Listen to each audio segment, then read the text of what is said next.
to the Fat Penguin Podcast. This is episode 1. My name is Jay Handley. I am the host.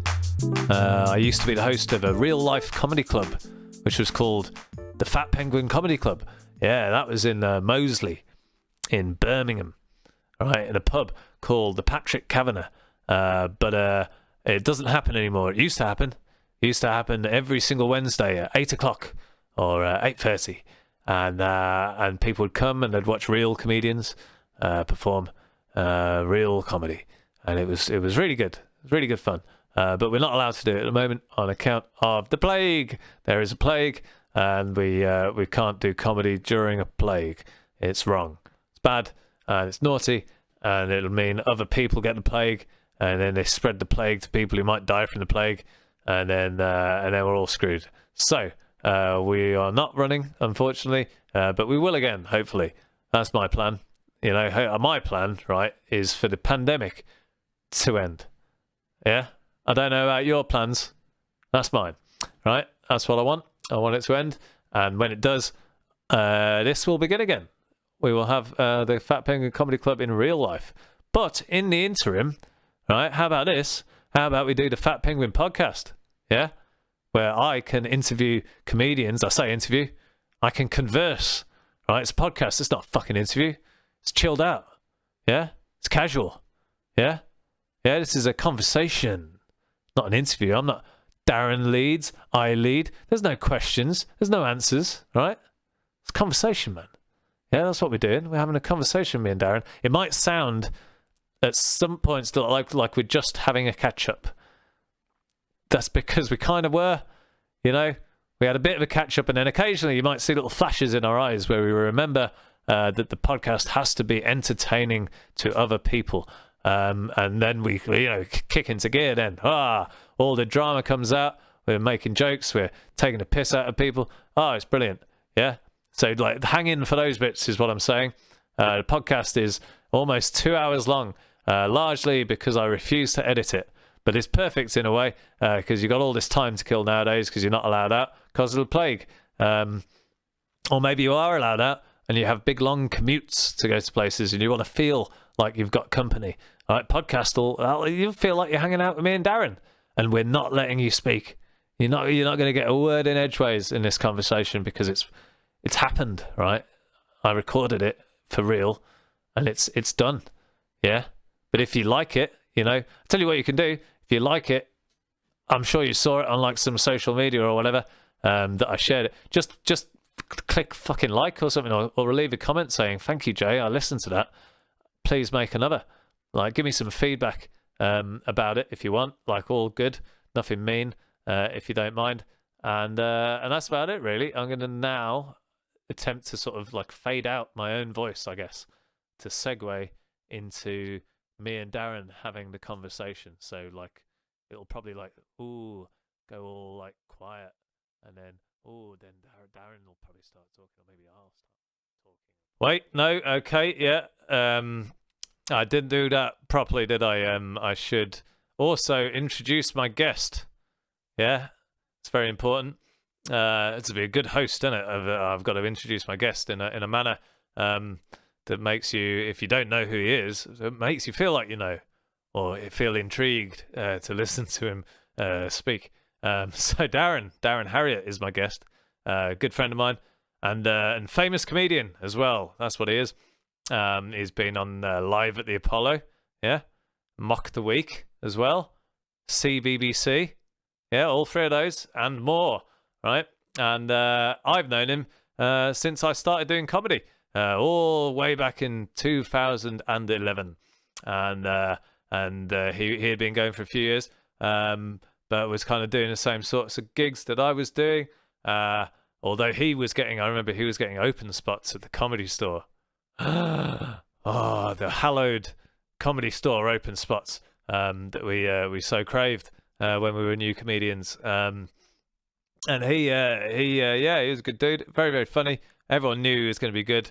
Everyone thought he was going to be famous, and then he went to London and became famous. That's what he did in a matter of a few short years. And so I thought that sounds like a good idea. I'm going to move to London as well.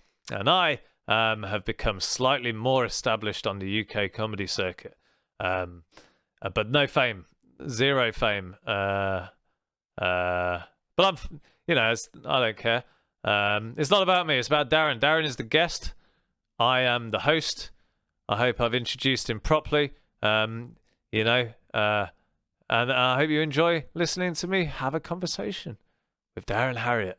All right, cool. Nice, excellent. Well, yeah, this is the first ever Fat Penguin podcast. This is the first one. Okay. Yeah, man. I'm late to the game, I think. Both podcast-wise and pandemic-wise. I think everyone else took the start of the pandemic as an opportunity to work on extracurricular projects. I didn't do that shit. And I'd play computer games for about 4 months straight, and then Why not? Whatever helps you deal with what's going on. I agree That's wholeheartedly. all it is. Yeah, I think that's very true. Because I think a lot of people put too much pressure on people to make. Are we recording? Yeah. Okay. It's been recording. I'm going to make a little montage of our technical issues, I think, as the opening. Or Yeah, not. I don't know. That doesn't have to be a good idea. I don't know. No, I don't think people care about that, to be fair. I think everybody can relate to technical Zoom issues. Yeah. I think so. But are you looking like you got an extremely professional setup there? So you're doing voiceovers? What happened was, lockdown happened, and then I was thinking about starting a podcast, and then luckily my voiceover agent was like, "Oh, people are getting home setups, blah blah blah blah blah, and you can do recordings from home." And luckily, I just went, you know what? Let me just get a home setup, and since then, that paid my way through lockdown. Was Nice. just voiceovers, adverts for telly and stuff, and it was the best thing I did. I got this in April, and then obviously, podcasts, radio shows, all the Radio 4 stuff, all came from me having this set up here. So it's been it worked out pretty good. That's superb. Excellent. No. What was you up to, man? Me for lockdown, mostly playing computer games. I kind What of game are you embraced it. playing? I played Warzone. I played Doom. Doom, okay. Eternal. Yeah, All the first-person shooters, basically. Played Red Dead Redemption 2. Oh, nice! Look at you skinning animals, huh? Well, basically, what happened? I did skin one animal in that game, but I felt bad about it and never did it again. Like I thought. You went all fucking Extinction Rebellion on Red Dead Redemption. I thought I'll murder human beings happily, but the idea of killing a noble digitized bear was too much for me to cope with. Nah, dude. Too much I'm for me all to over bear, you might say. Hey, look, Hey, it's a comedy podcast. I haven't been on Massad's not stage even that much for a while, but I've still got it. That's the important thing. Did you manage to do many gigs in that gap of sort of freedom we had between, what was it, like? Yeah. August? I was doing all right during that little period. I mean, like by all standards of the circuit being fucked, like it was actually quite nice. Like I did Top Secret a few times and did some gigs. I was hosting this Banter Bash thing quite regularly. How did you find nice. the new adjustments, the new changes in the rooms with all the plastic? Wildly different depending on who the promoter was. I was just going to say that, innit? It was so funny. You could see who really gave a shit and who was just trying to... You could really see, I did even like the boat show, they like handed different mics. Each you had your own mic, but then you go to Top Secret... you'll share the same mic, but we'll put plastic screens in between the audience and you. Those plastic screens were brilliant because I don't believe there was any like medical justification for them. No, but they looked like they were. That's the thing. Sometimes it's about perception, isn't it, Darren? It's about what people think rather than what is actually going on. And I think it gave the sense of safety, which helped the audience relax. I never saw one hand sanitizer in that place. Oh, no, they had it. They definitely had it. Where was that? That was, the table where everyone leaves their drinks on the way out. That dirty thing. Yeah, so if you like sift amongst the empty bottles of gin and shit, you can find the hand sanitizer there. But well, great. Well, Mark did his job. Oh, it was beautiful, man. I love that place, man. And like, it was amazing how. I went back there to do some spots, and I couldn't have been happier to have been back at Top Secret doing spots, man. That club is really. It always felt like if there was going to be one club that was going to have full capacity back again, it would be top secret before everybody. Yeah. I mean, they were straight in. Like, I mean, they were distanced, but they were busy. Yeah. And it was weird because the gigs were awesome, but they weren't like as good as what we know top secret is. Yeah. But they were still better than practically every other Everywhere gig else. that you can do, like barring a few places. And that was a real testament to how good that club is, man. Are you hosting there? Yeah, I host there a lot. That was my first weekend of gigs after lockdown. Oh no! Was fucking hosting the upstairs room. I did 6 shows in 3 days.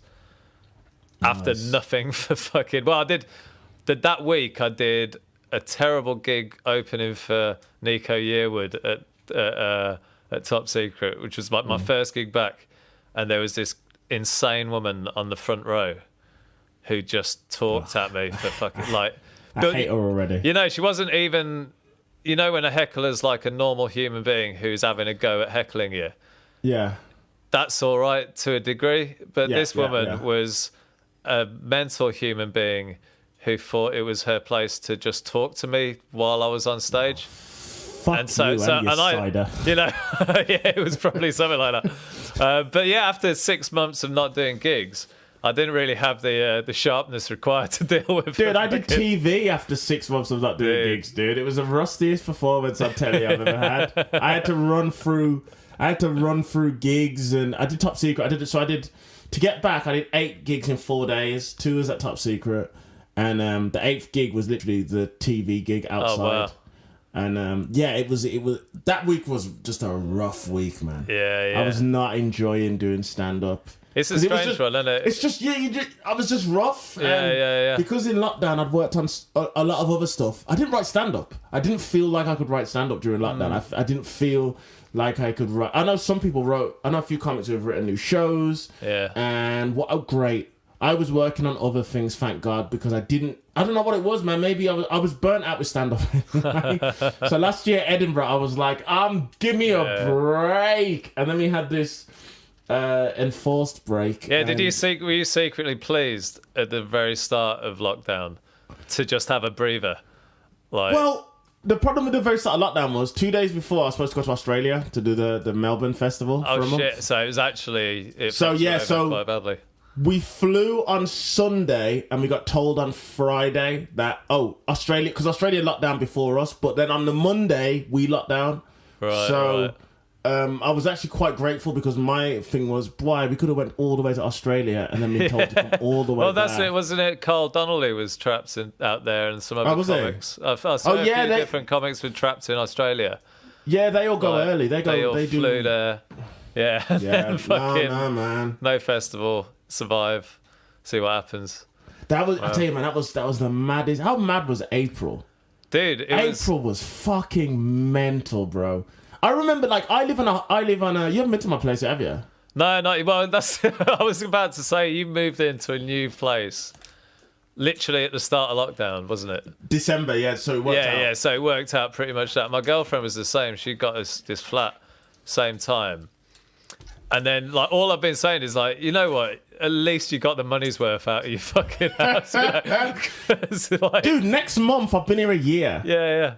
That makes no sense to me. Mental. I've spent, when you think about it, I've probably spent about 7 to 8 months in the house. Yeah, exactly. You've got the juice house. out of it. That's like mileage on the house you've got there. Honestly, it's. I can't believe a year's gone already. I was so lucky. I moved in December. I got a new couch January. Got a new telly. Thank God, dude. Because I wouldn't have been able to get. I would have just been sitting on the floor for a month, man, until things started to open again. So.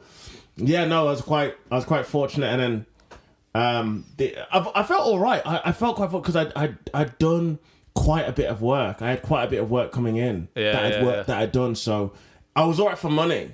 So I felt really bad. Obviously, you see a lot of comics, and they were just comics, man. They live gig hand to mouth, innit? Yeah, I was lucky as well. It seemed like I somehow just managed to save a shitload of money by virtue of being a comedian and not spending my money on anything.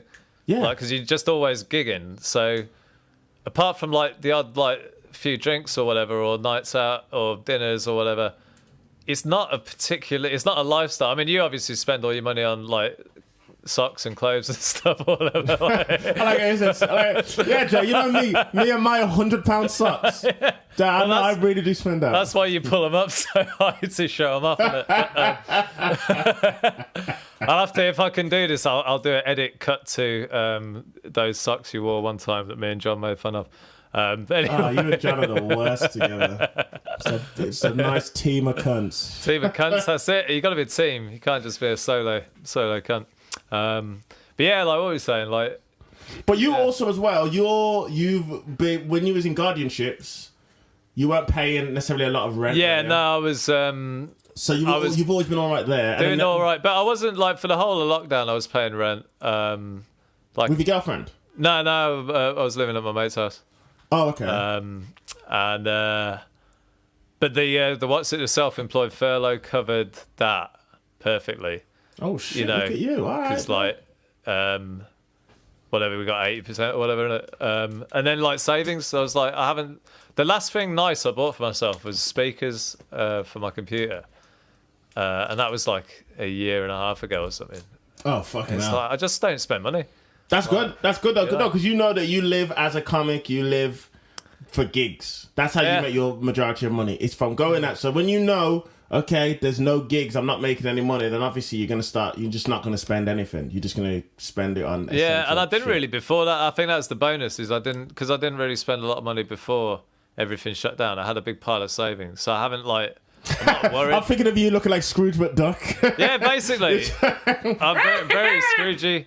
And I am actually, because I've got like these bundles of cash and shit from cash gigs, so I do look like some kind of dude, isn't it weird how cash money is just the dirtiest now? Oh god, yeah, you wouldn't want to touch that shit anymore. Who the fuck wants cash anymore? Even homeless people have card readers now. Dude, homeless guy said that to me. Filthy coins. Homeless guy said that to me. He asked me. He said, "I got any money?" And I was like, "Oh." He said, "You got any change?" And I was like, "Nah." And he goes, "Oh, do you have bank details? Your online bank?" And I was like, "What? Do I online bank?" Because I didn't want to say yeah, because then I'm going to say no. So I remember when he said, "Do I online bank?" The best thing I could come up with was I went, "I don't trust these banks." So I immediately turned into a conspiracy theorist. I was like, "I'm gonna put my money in banks." And that was the best thing I could think of to do. That's hilarious. That homeless person's looking at you going, and he's fine. He's doing okay, and he doesn't even know banks. Banks. Trusting no goddamn banks, bro. That's hilarious. Poor homeless dude. Fucking. What did you have much in for the next few months? Like gigs. I had this horrible period at the start of lockdown, like the first few months of lockdown. It was like my Google Calendar was just reminding me of awesome gigs I would have been doing. Oh, nice. Like every few days, it was just like, beep. I was doing Top Secret that weekend. Oh, no, I was closing the comedy store. Yeah. Well, not quite. But, like, just nice gigs that I was looking forward to. And I just kept getting reminded of them. And then, like, after, a few months, it sort of, peters out a bit. And then... then it was just like getting through lockdown, really. Like, and I was like playing computer games. I tell you, man, that really saved my mental health in a way. Sure. It's like it's like going somewhere when you're playing computer games. Yeah. It's like no, it's nice, man. People, it's definitely underestimated for help with mental health, especially because it's literally a break. You get away. It's the same as watching a film. It's the same as reading a book. Necessarily, it's just a nice. I think escape. It's different though. It's fundamentally different from them in that it's active. Like I can watch a film and be in a bad mood and not pay attention to it. And like, you kind of, a fun film. It's not fun or whatever. You know what I mean? Like, or read. Yeah, I know what you say. Okay, a fun film or a fun book. But like with games, it's like they hook your attention so much that you're just absorbed in it completely. Like, and then it was a great way of killing time. Are you playing online? Are you getting beaten by little Japanese boys? Mate, Warzone, I'm getting just destroyed by children. Oh nah, man, I can't do that. I'm so getting a embarrassing. PS5, and I'm like. Cause I know with the PS5, it's got a microphone in the controller and all that sort of stuff, and I'm like, I'm staying away from it, man. I can't have some kid from South Korea whooping my ass, and then I've got a black avatar, and I've got to put up with that shit, dude. I ain't got time for those jokes coming at me. Yeah, no, it's pretty brutal. The nice thing with Warzone is it's set up so you can't really. Like it's beautiful. You can only be heard by the other person when they kill you. Right. Nice. So if you kill someone, you get this little burst of their microphone, like, and the expletives that they shout when you've murdered them. And it can be some of the funniest things you'll ever hear, because you shoot someone to death and then they fucking lose their shit for like 5 seconds on this microphone burst. But you can never hear them like tell you your shit. Oh, So okay. they just get to hear like a perfect encapsulation of your distress, which they keep for themselves to like fuel their happiness or whatever. And you like that, but they can't actually add to your woe by calling you shit. Fair. That's not Warzone. Unlike pretty much everything else, like Modern Warfare or FIFA or whatever, people can just chump you off and call you a prick. But Do you play with any comics? yeah, I play with Gareth Berliner. Do you play with Love Death? There's Love Their Fun. Love Dev's, have you not Love Death, but Love Dev's Xbox. I don't know if that's Yeah, I'm Xbox. It doesn't yeah, make a Love Dev difference. is like Call of Duty. He's always online. Is it? Oh, fuck. Check his Facebook. Check his Facebook now. He's literally online. Dude, now. I haven't seen Facebook for fucking since before lockdown. So like before lockdown, I got But Jay, where do you get your news from? exactly. Oh, it's great. I don't know who's the president. Jay, how do you know when it's someone's birthday? Oh, dude, that's the only thing I actually do now is like I will You do need when birthdays I on there. log into it. If it tells me whose birthday it is, I'll say happy birthday to them. But it's only sporadic, so some people will get a happy birthday off me. Like maybe, I guess like 10 people a year get a happy birthday from me. Yeah, same here, dude. Randomly, like everyone here. else is forgotten. And the best thing now with Facebook is they, if it's someone's birthday and you go to write on their wall, Facebook will just put a happy birthday already, and you go, oh, thanks. Really? I don't have to, You just have to click. I don't even have to type it out for these shits. Yeah, it's already Cheers, so Facebook. easy, and they're like, no, we can make this Facebook does all the easier. work. Hold on one second.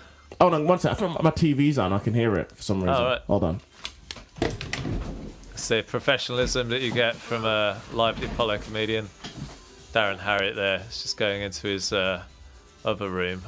What do you reckon's behind there? That's probably his living room, I imagine. He's just got clothes, as you can see, just like everywhere.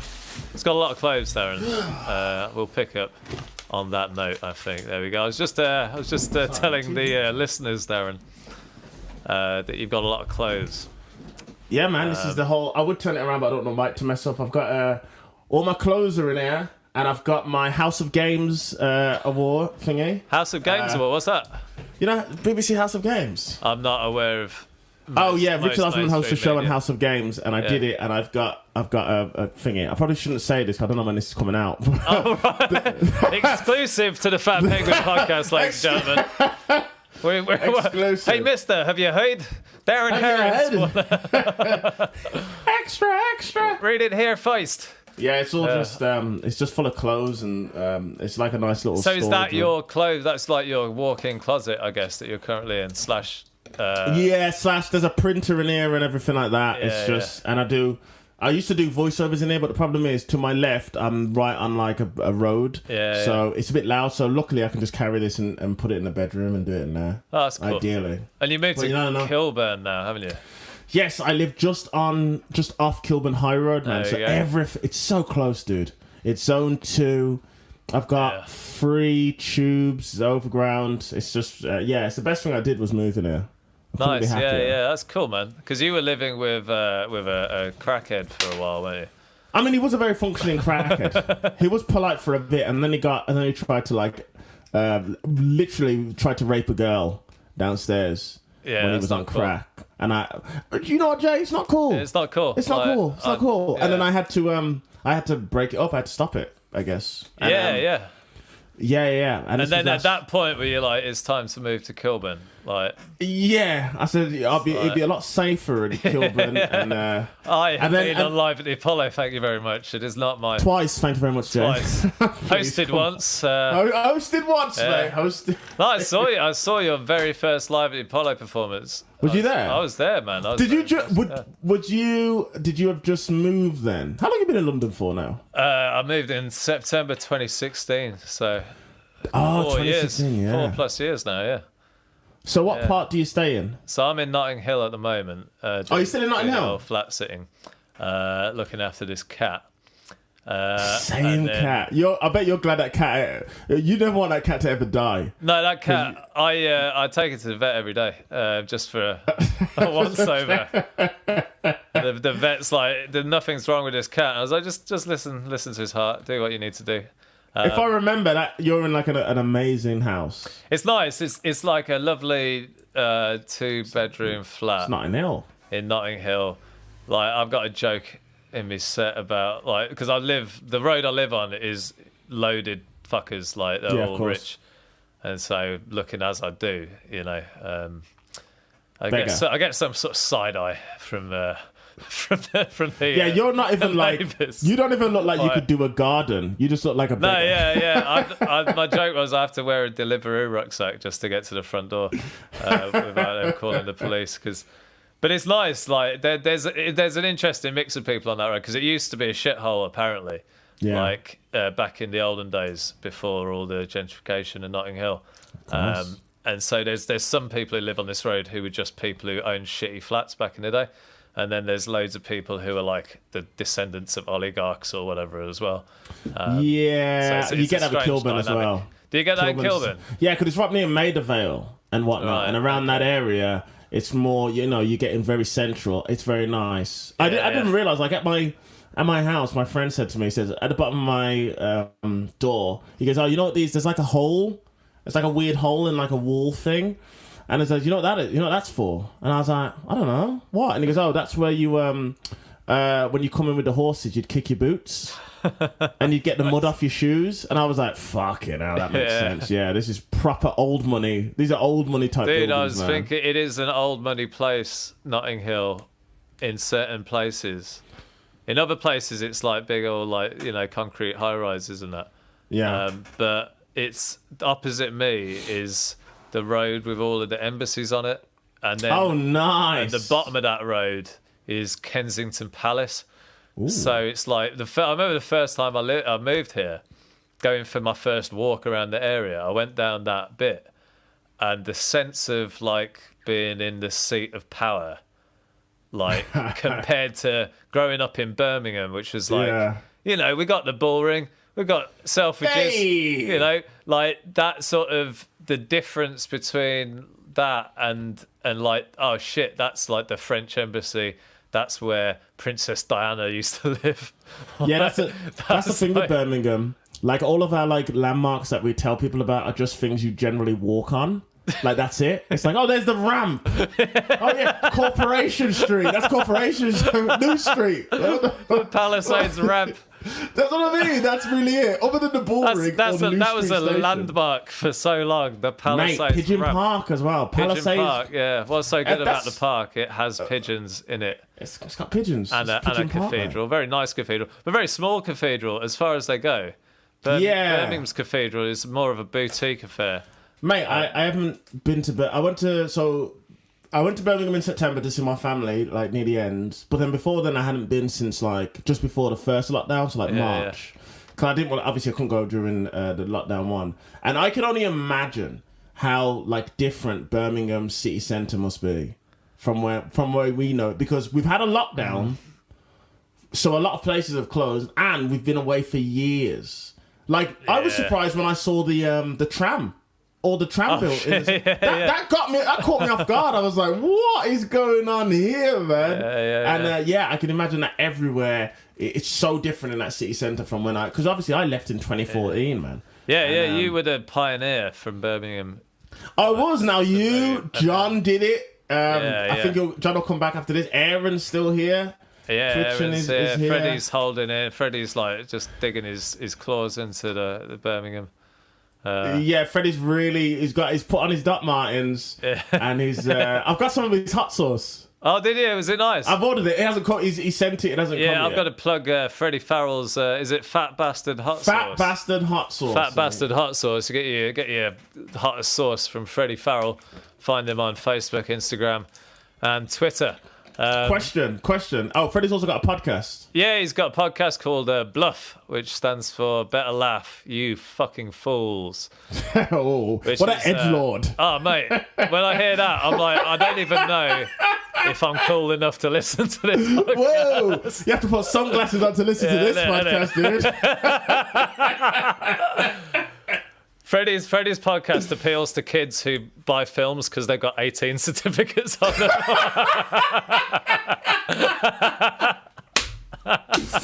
Yeah, the sort of kid who put their bubble gum under their chair. Wow. Like, oh, Jesus Christ, cap on backwards, listen to Farrell.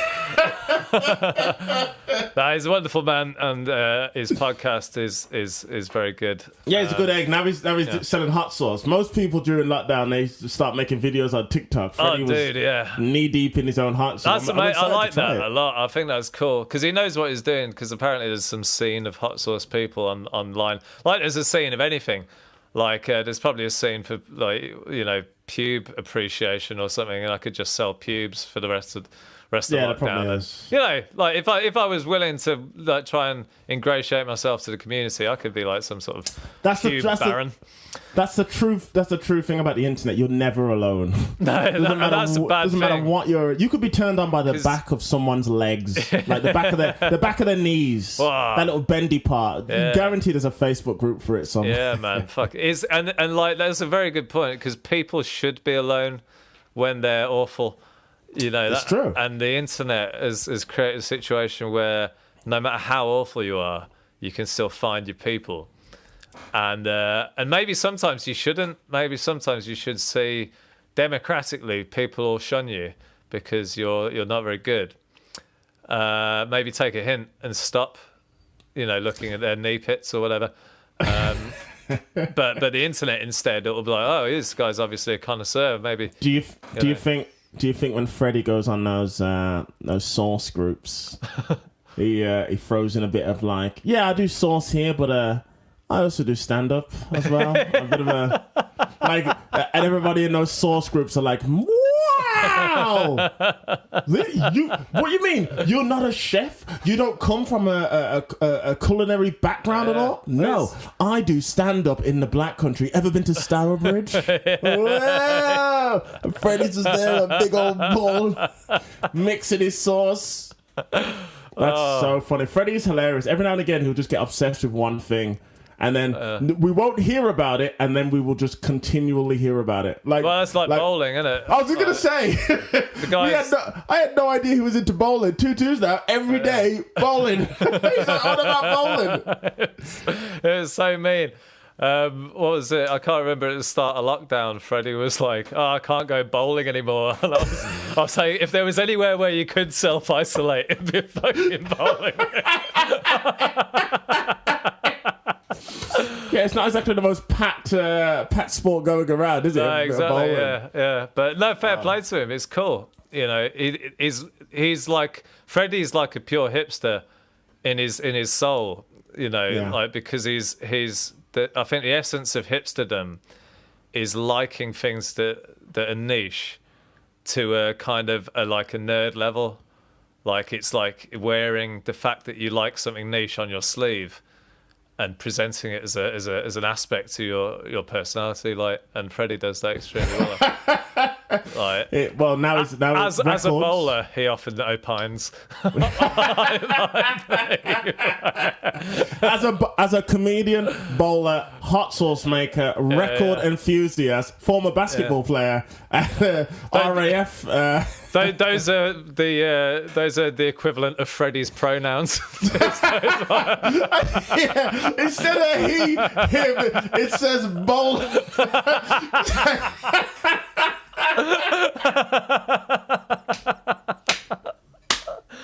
Oh shit. Oh, fuck it out. That's funny. Bowler, pilot. That's superb. So for the listeners at home, Freddie Farrell's a wonderful comedian. Check out his YouTube and his podcast, of course. Freddie's a comedian from... He's part of our group. I was going to talk about this. I didn't have much idea what I wanted to talk about today. But Who's in our group? One thing I did is that we all started in Birmingham, didn't we? Like, this is the group. Like, me, you, Freddie, Masai, Aaron, Rob Kemp, Johnny Greatrex, rest in peace. Like, he's now, lives in Nottingham and is a lecturer in journalism. Did you know that? Yeah. I didn't know that. You still friends on Facebook? Yeah, man. I went to see him like a year or two ago when he was living in Whitstable. And we caught up, me and Johnny Greatrex, and he...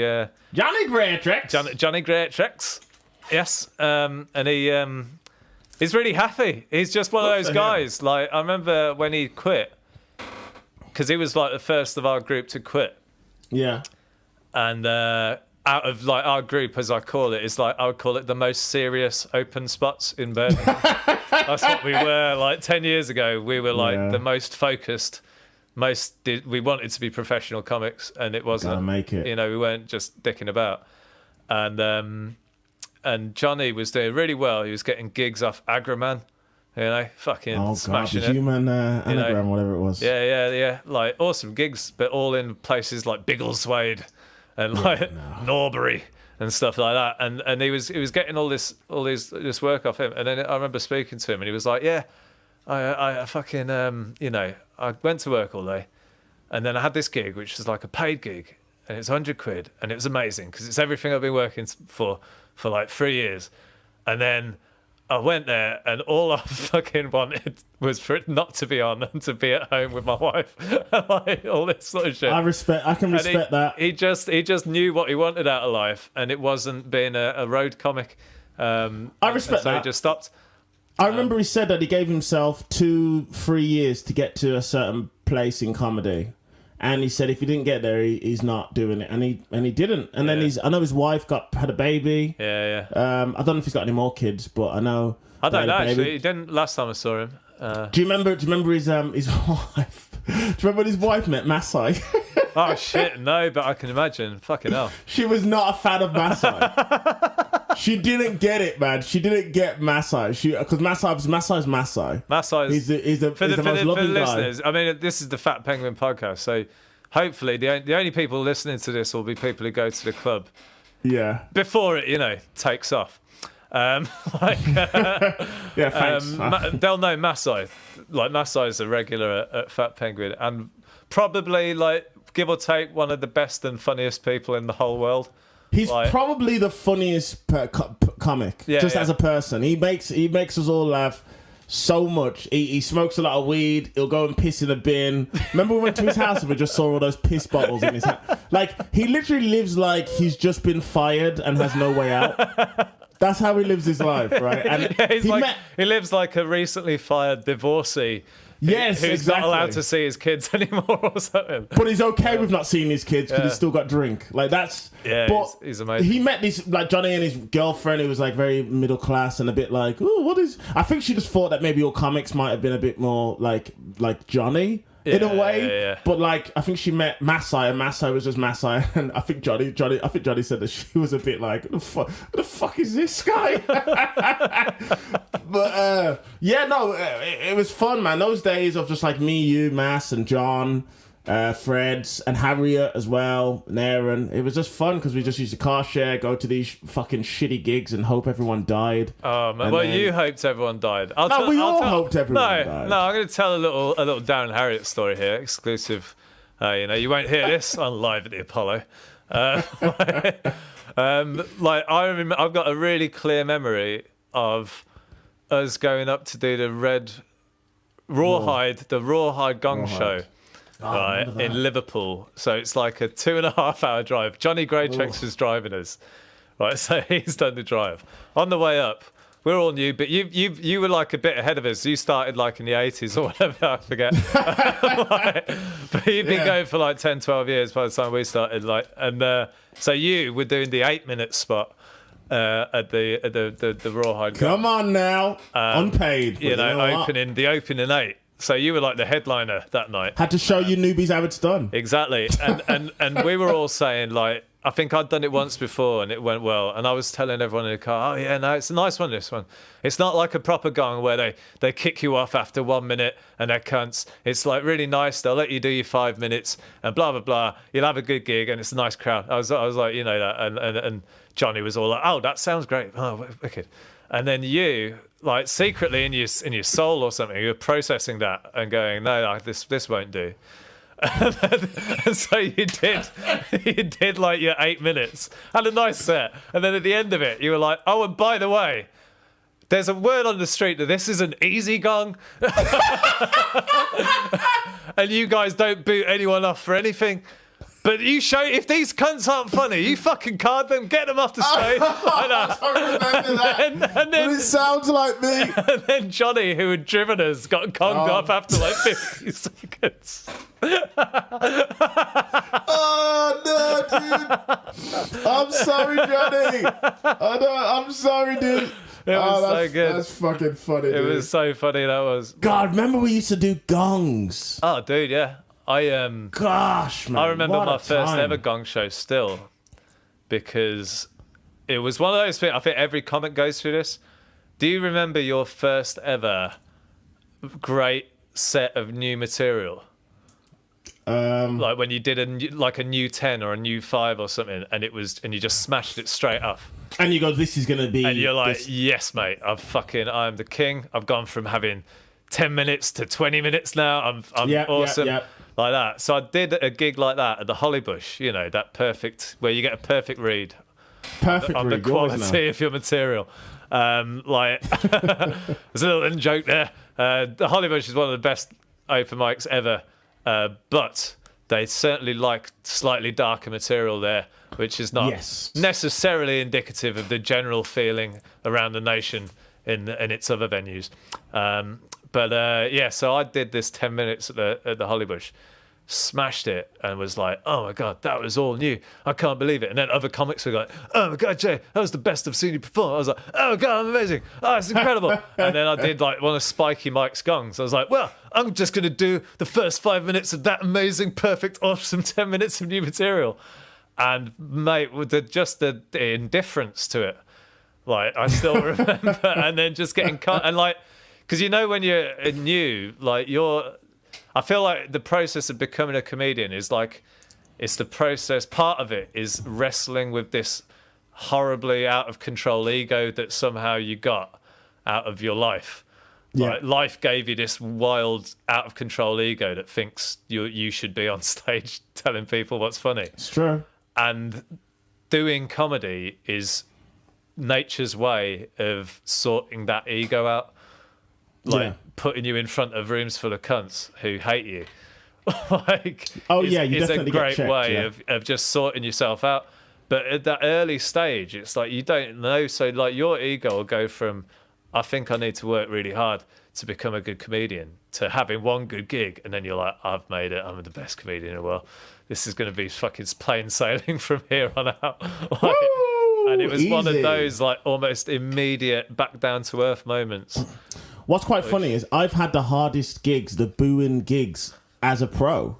I've had way more gigs where people have booed me, and I'm like, I'm not leaving. Fuck you. I'm not leaving. I've had those gigs. I had one of those gigs last year. I never had any of those gigs in my first maybe 7-8 years of comedy, because it was just, I guess maybe the spots were smaller, and or sometimes it was just they could probably see the failure in material of me, as opposed to, if we're having a horrendous gig now, we're cocky enough where we almost come across worse. That's a really good point.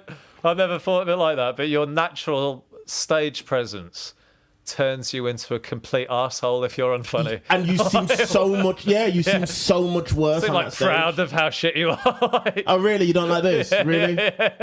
Really? You think you're better than this? Yeah, because that's what... Do you guys hate me or something? What's wrong? What's your problem? Why do you look... That's the first thing I do all the time. Every time there's a horrible gig, I'll pick somebody in the audience who doesn't look like they're enjoying it, and go, what's your problem? Why are your arms folded? Immediately, it's just this whole this thing. Resentful. Immediately. How dare you not? Because I remember thinking as a new act that, like, as I get better and you become a pro, I'm not going to have any of those gigs. I've had the worst gigs of my career in maybe the past 3 years. I've definitely had because they feel worse as well. Yeah. Because when you start out, it's like everything's a bonus almost. So you get used to being a bit shit. And then every time you have a good gig, that's amazing. And then something happens where you get used to having good gigs. and then every time you have a shit gig, that's awful.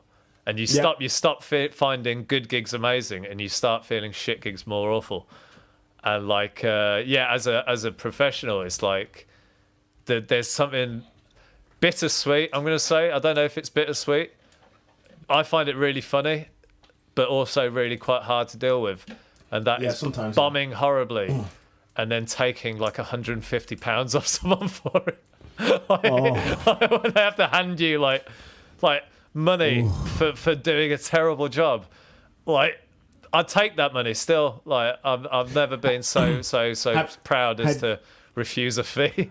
It's worse when they pay you by a check and you lose the check and you have to ask. Yeah, excuse me. You're like, excuse me, listen, I don't want to remind you of what I did on stage, but you paid me a check and I lost it. Is there any chance? I'm sorry again to remind you of what happened when I was on stage. Did you ever have, speaking of like Birmingham and back in the day and Newark, did you ever have a gig that you went so badly that, okay, I'll tell you the story that happened, right? Okay. This was the easier episode. I was in a gig in, I think it was Loughborough, right? Which is a classic Midlandsy Loughborough place, right?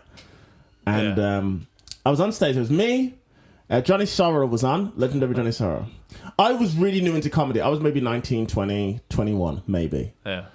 And there was this woman who was heckling all the acts. And we were all really new acts. And she was horrendous. And none of the acts could deal with her. And I was like, fine. So I went on, and I got into about 9 minutes of a 10-minute set, and she heckled right at the end. And I just lost my shit with her. And I said all these horrendous, horrible...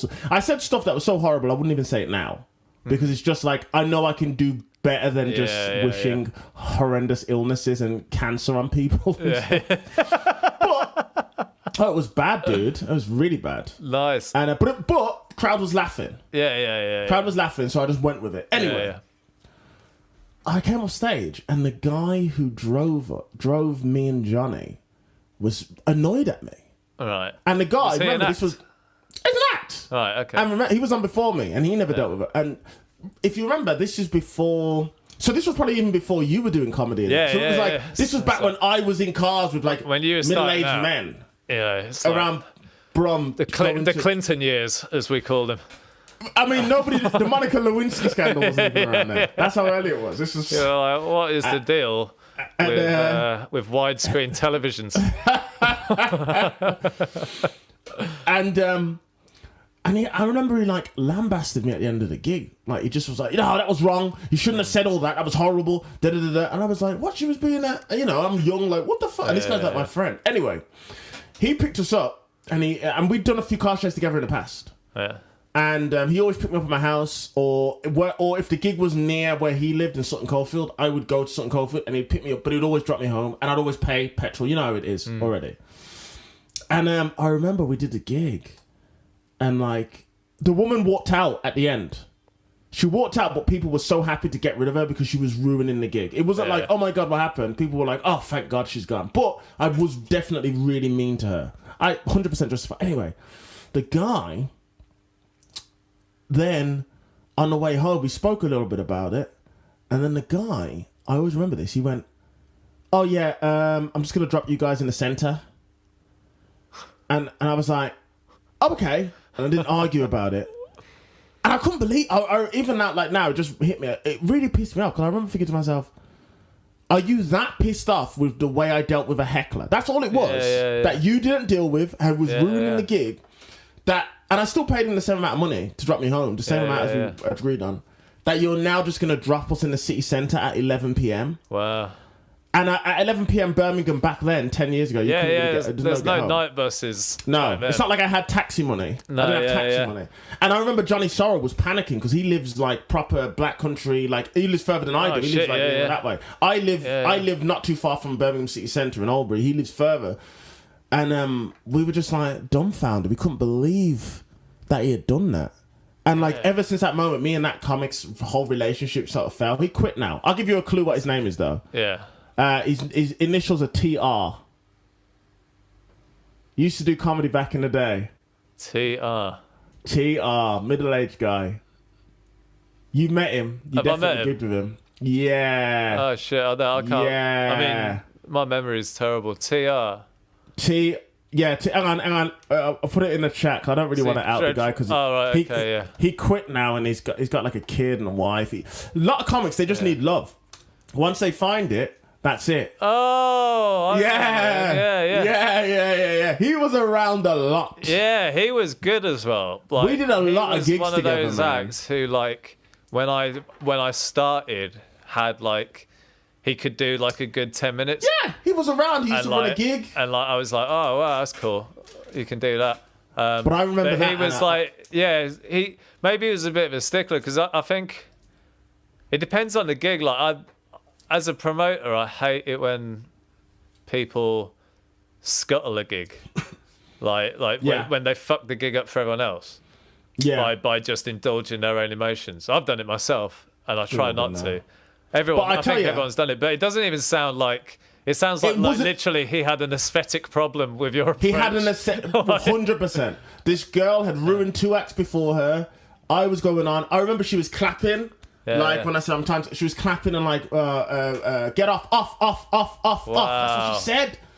So then I just went off on this tirade and called her all these horrendous names. And then as soon as I got off, obviously I'm kind of new. I'm still a bit like, what the fuck was that? And then I've got this guy who's my friend. Yeah. And he was always a nice bloke. He was like quite a helpful dude.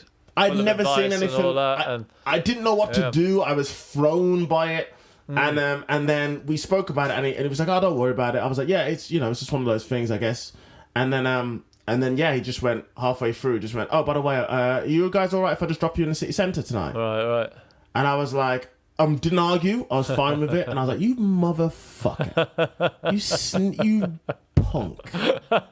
Like, what are you doing?" I love that. I love the idea of someone like exercising that little tiny amount of power. It's like, I can inconvenience these people. But there was just no need for it, man. Johnny lived far away. You should have seen Johnny. Yeah, Elliot, and Johnny didn't even. Johnny just died. He didn't even get to call the woman a cunt. Like, if you had dropped me off on there and carried on with Johnny, I would have been like fine. But like, I remember that, and it always stuck with me with comics. And I was like, never ever would I ever let a comic or a promoter or anyone ever talk to me like that again, and make me feel like did so. Because like you said, we've all been there when we've thrown grenades into the crowd. Oh, yeah. I didn't do that. She was horrendous. I dealt with it this way. She actually left the gig. Some people were shocked, some people were happy, and then there was a break afterwards, and then there was more acts. So it wasn't like there was an act following it, and it always stuck with me. But then near that was when you guys all sort of came along, and then it was nice to hang out with people who were around my age for once. I remember. Can I just say, I love this fact. I remember when I started, I was 26, and you were like 22. And I remember being like, that young scamp Darren Harriott's really good. And now we're both in our 30s, and it just doesn't matter anymore. We're just, Darren's old, I'm old. Who gives a shit? Isn't it weird how it's beautiful. I used to think you were precocious, and now I'm like, who gives a shit? Dude, I remember being always the 18, 19-year-old geek at the Bush and all these. I remember being always the young upstart and all this sort of stuff. And now everybody's old. I'm really impressed you started when you were 18, because I started when I was 26, which I think personally for perfect me, age. I had to start at that age because I didn't have the whatever I needed to get on stage by 18.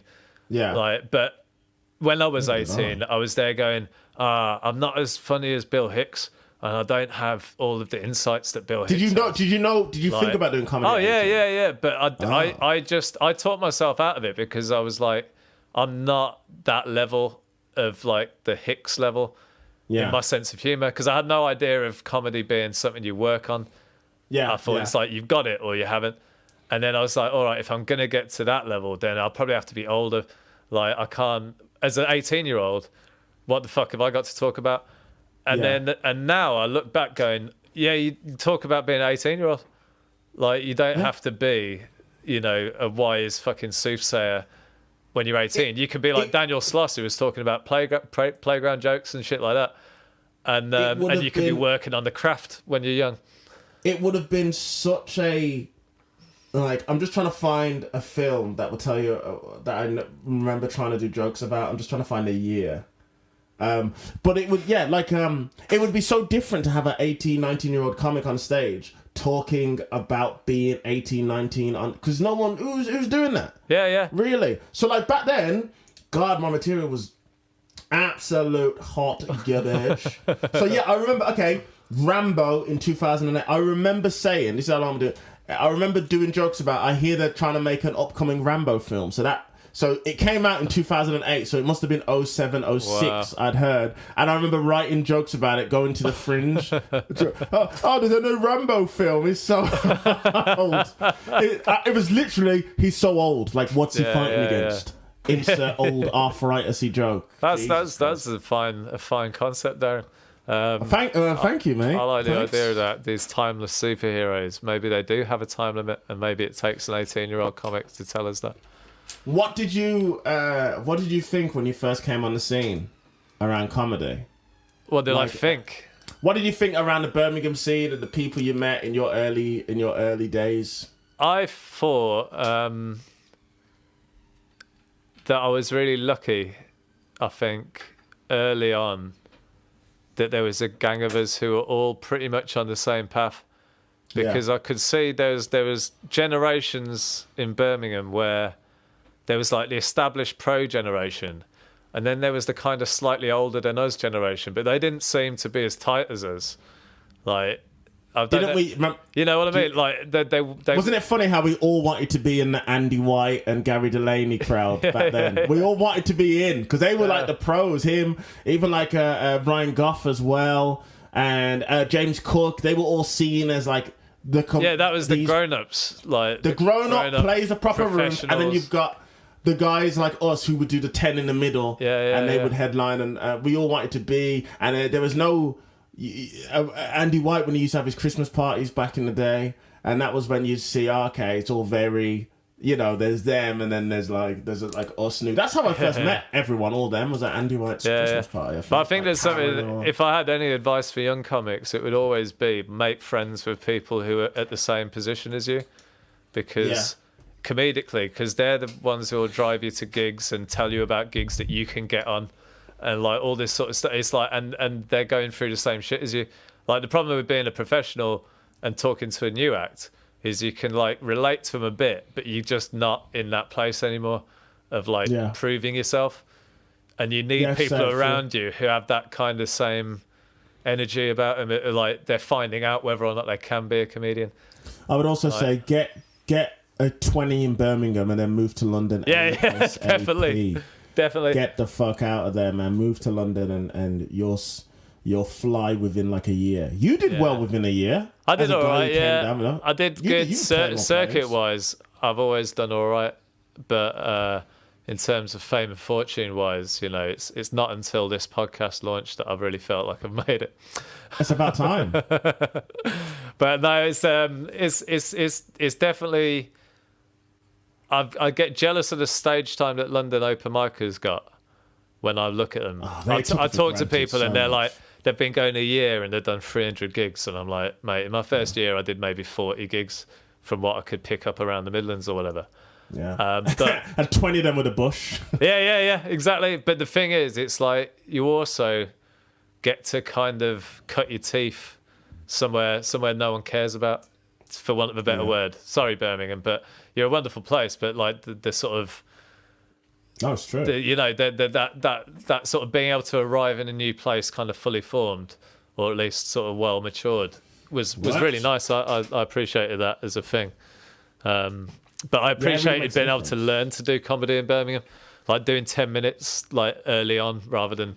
In London, you get 5 minutes for like the first 3 years of your career or whatever. Oh, and when you do those, fucking pay to play and all that sort of stuff. So it is a bit. But the London scene's radicalised now. Like, so the thing that's blown my mind, two clubs I think are amazing, is Vauxhall and Fulham, which used to be South Kent. One of them, that's Mooch's one. Yeah, right? Mooch's one's Vauxhall, and then Ashley. Gorman, I think it's actually Gorman, does Fulham, which used to be South Kent, And the reason I think they're amazing is like, I remember I started a gig, Fact Penguin Comedy Club, when I started out. And that was like a monthly little gig in a pub. And these Vauxhalls and Fulhams, they're open mic acts who are fucking starting every night of the week clubs. Are they every night? They're practically like, they're like 4 or 5 nights a week.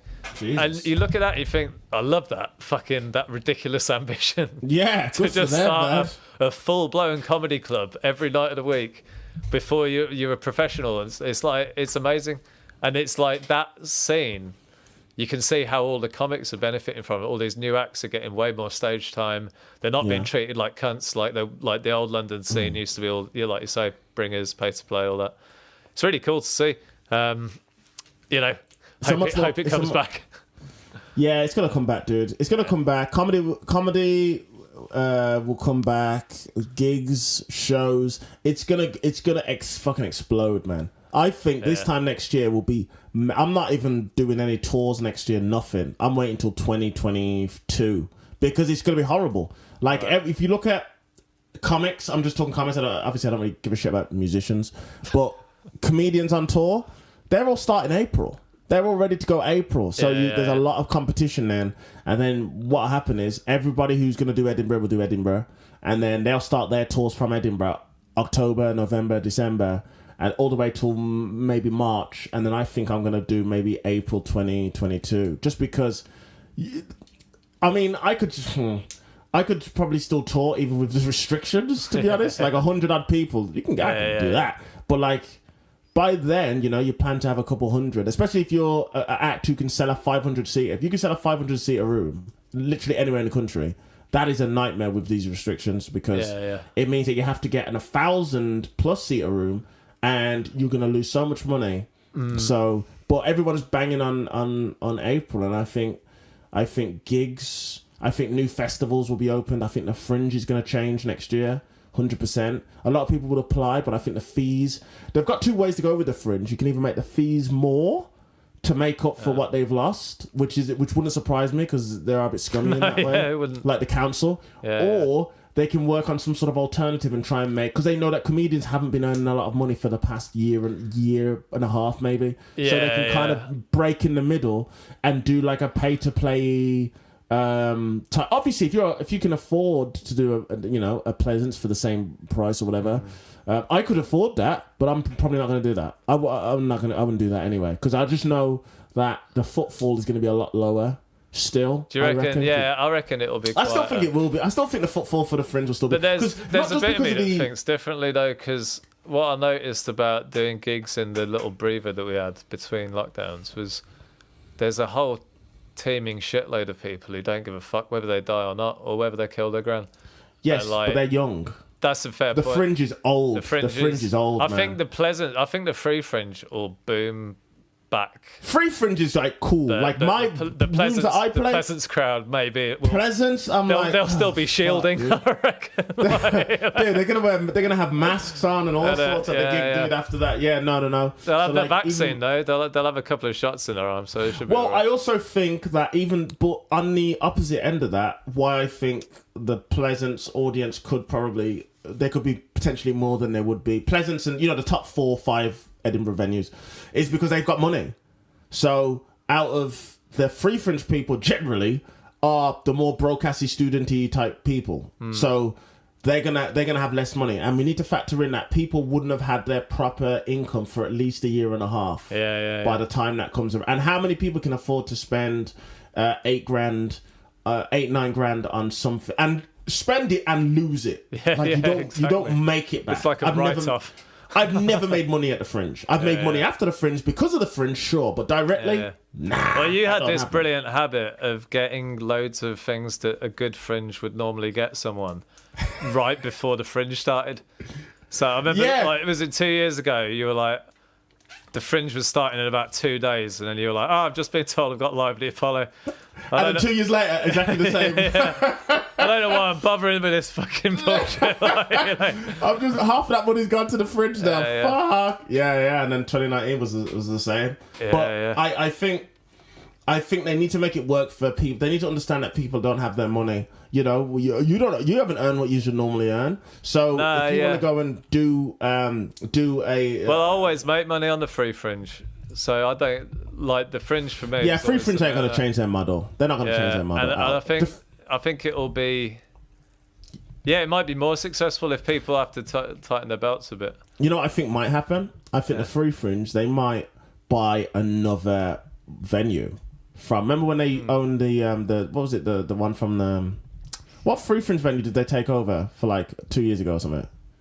Remember the Counting House? Oh yeah. Because I honestly think with those venues they're gonna they're gonna try and offload a bit for money.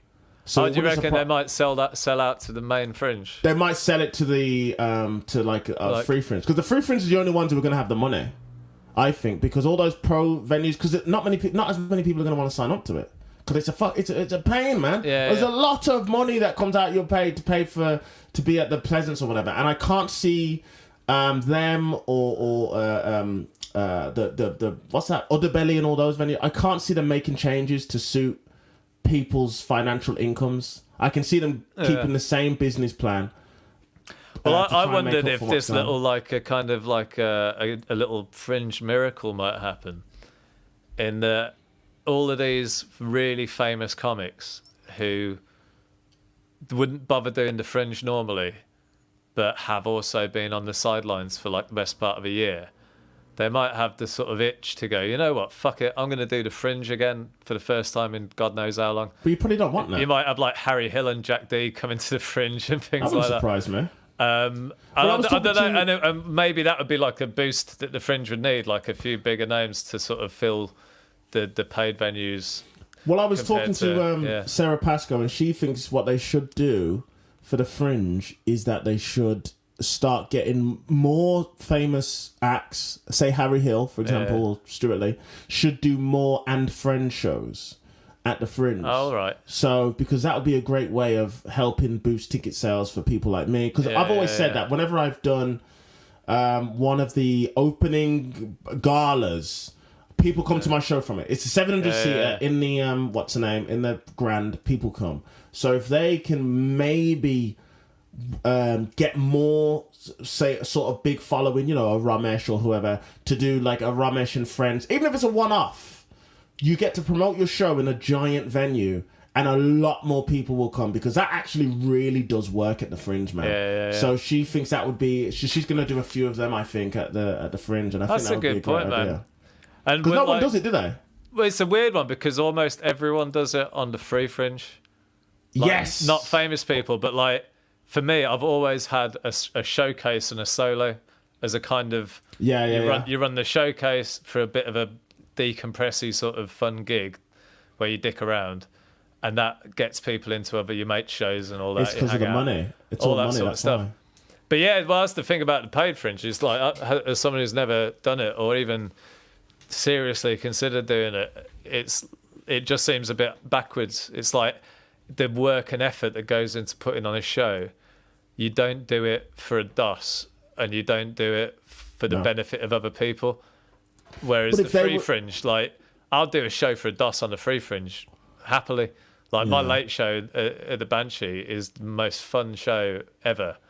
I really enjoy it. It makes me a bunch of money, and it's great. But if someone said to me, "Oh, could you do that but pay $7,000 for the privilege?"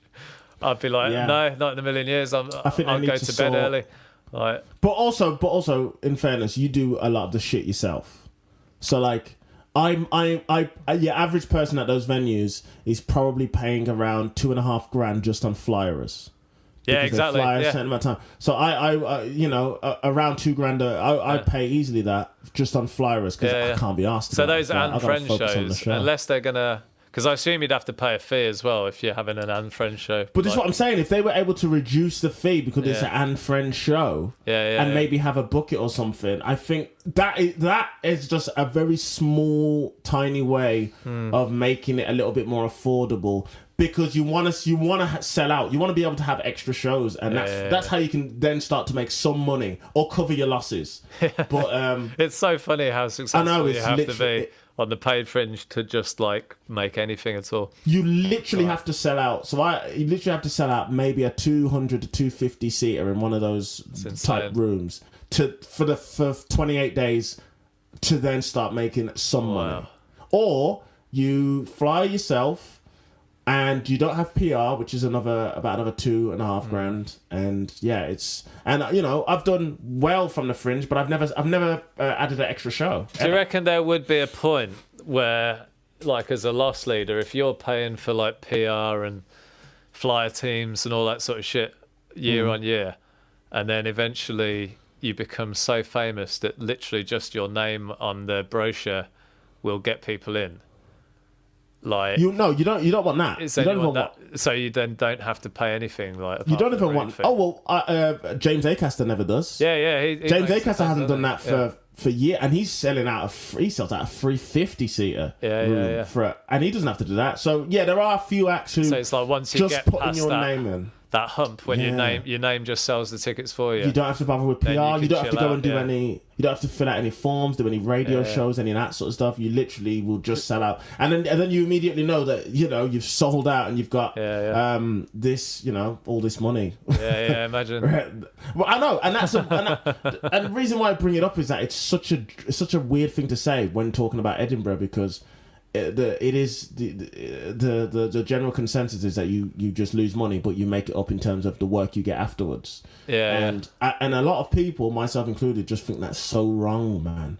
Because you should, if you can sell out 100-seater room for a whole month, you should not be like, oh, I'm still down £300. Yeah, it's insane, and the fact that sense, like, it is that whole loss leader mentality, isn't it? Of like, if you can make the money back, we don't have to give it you.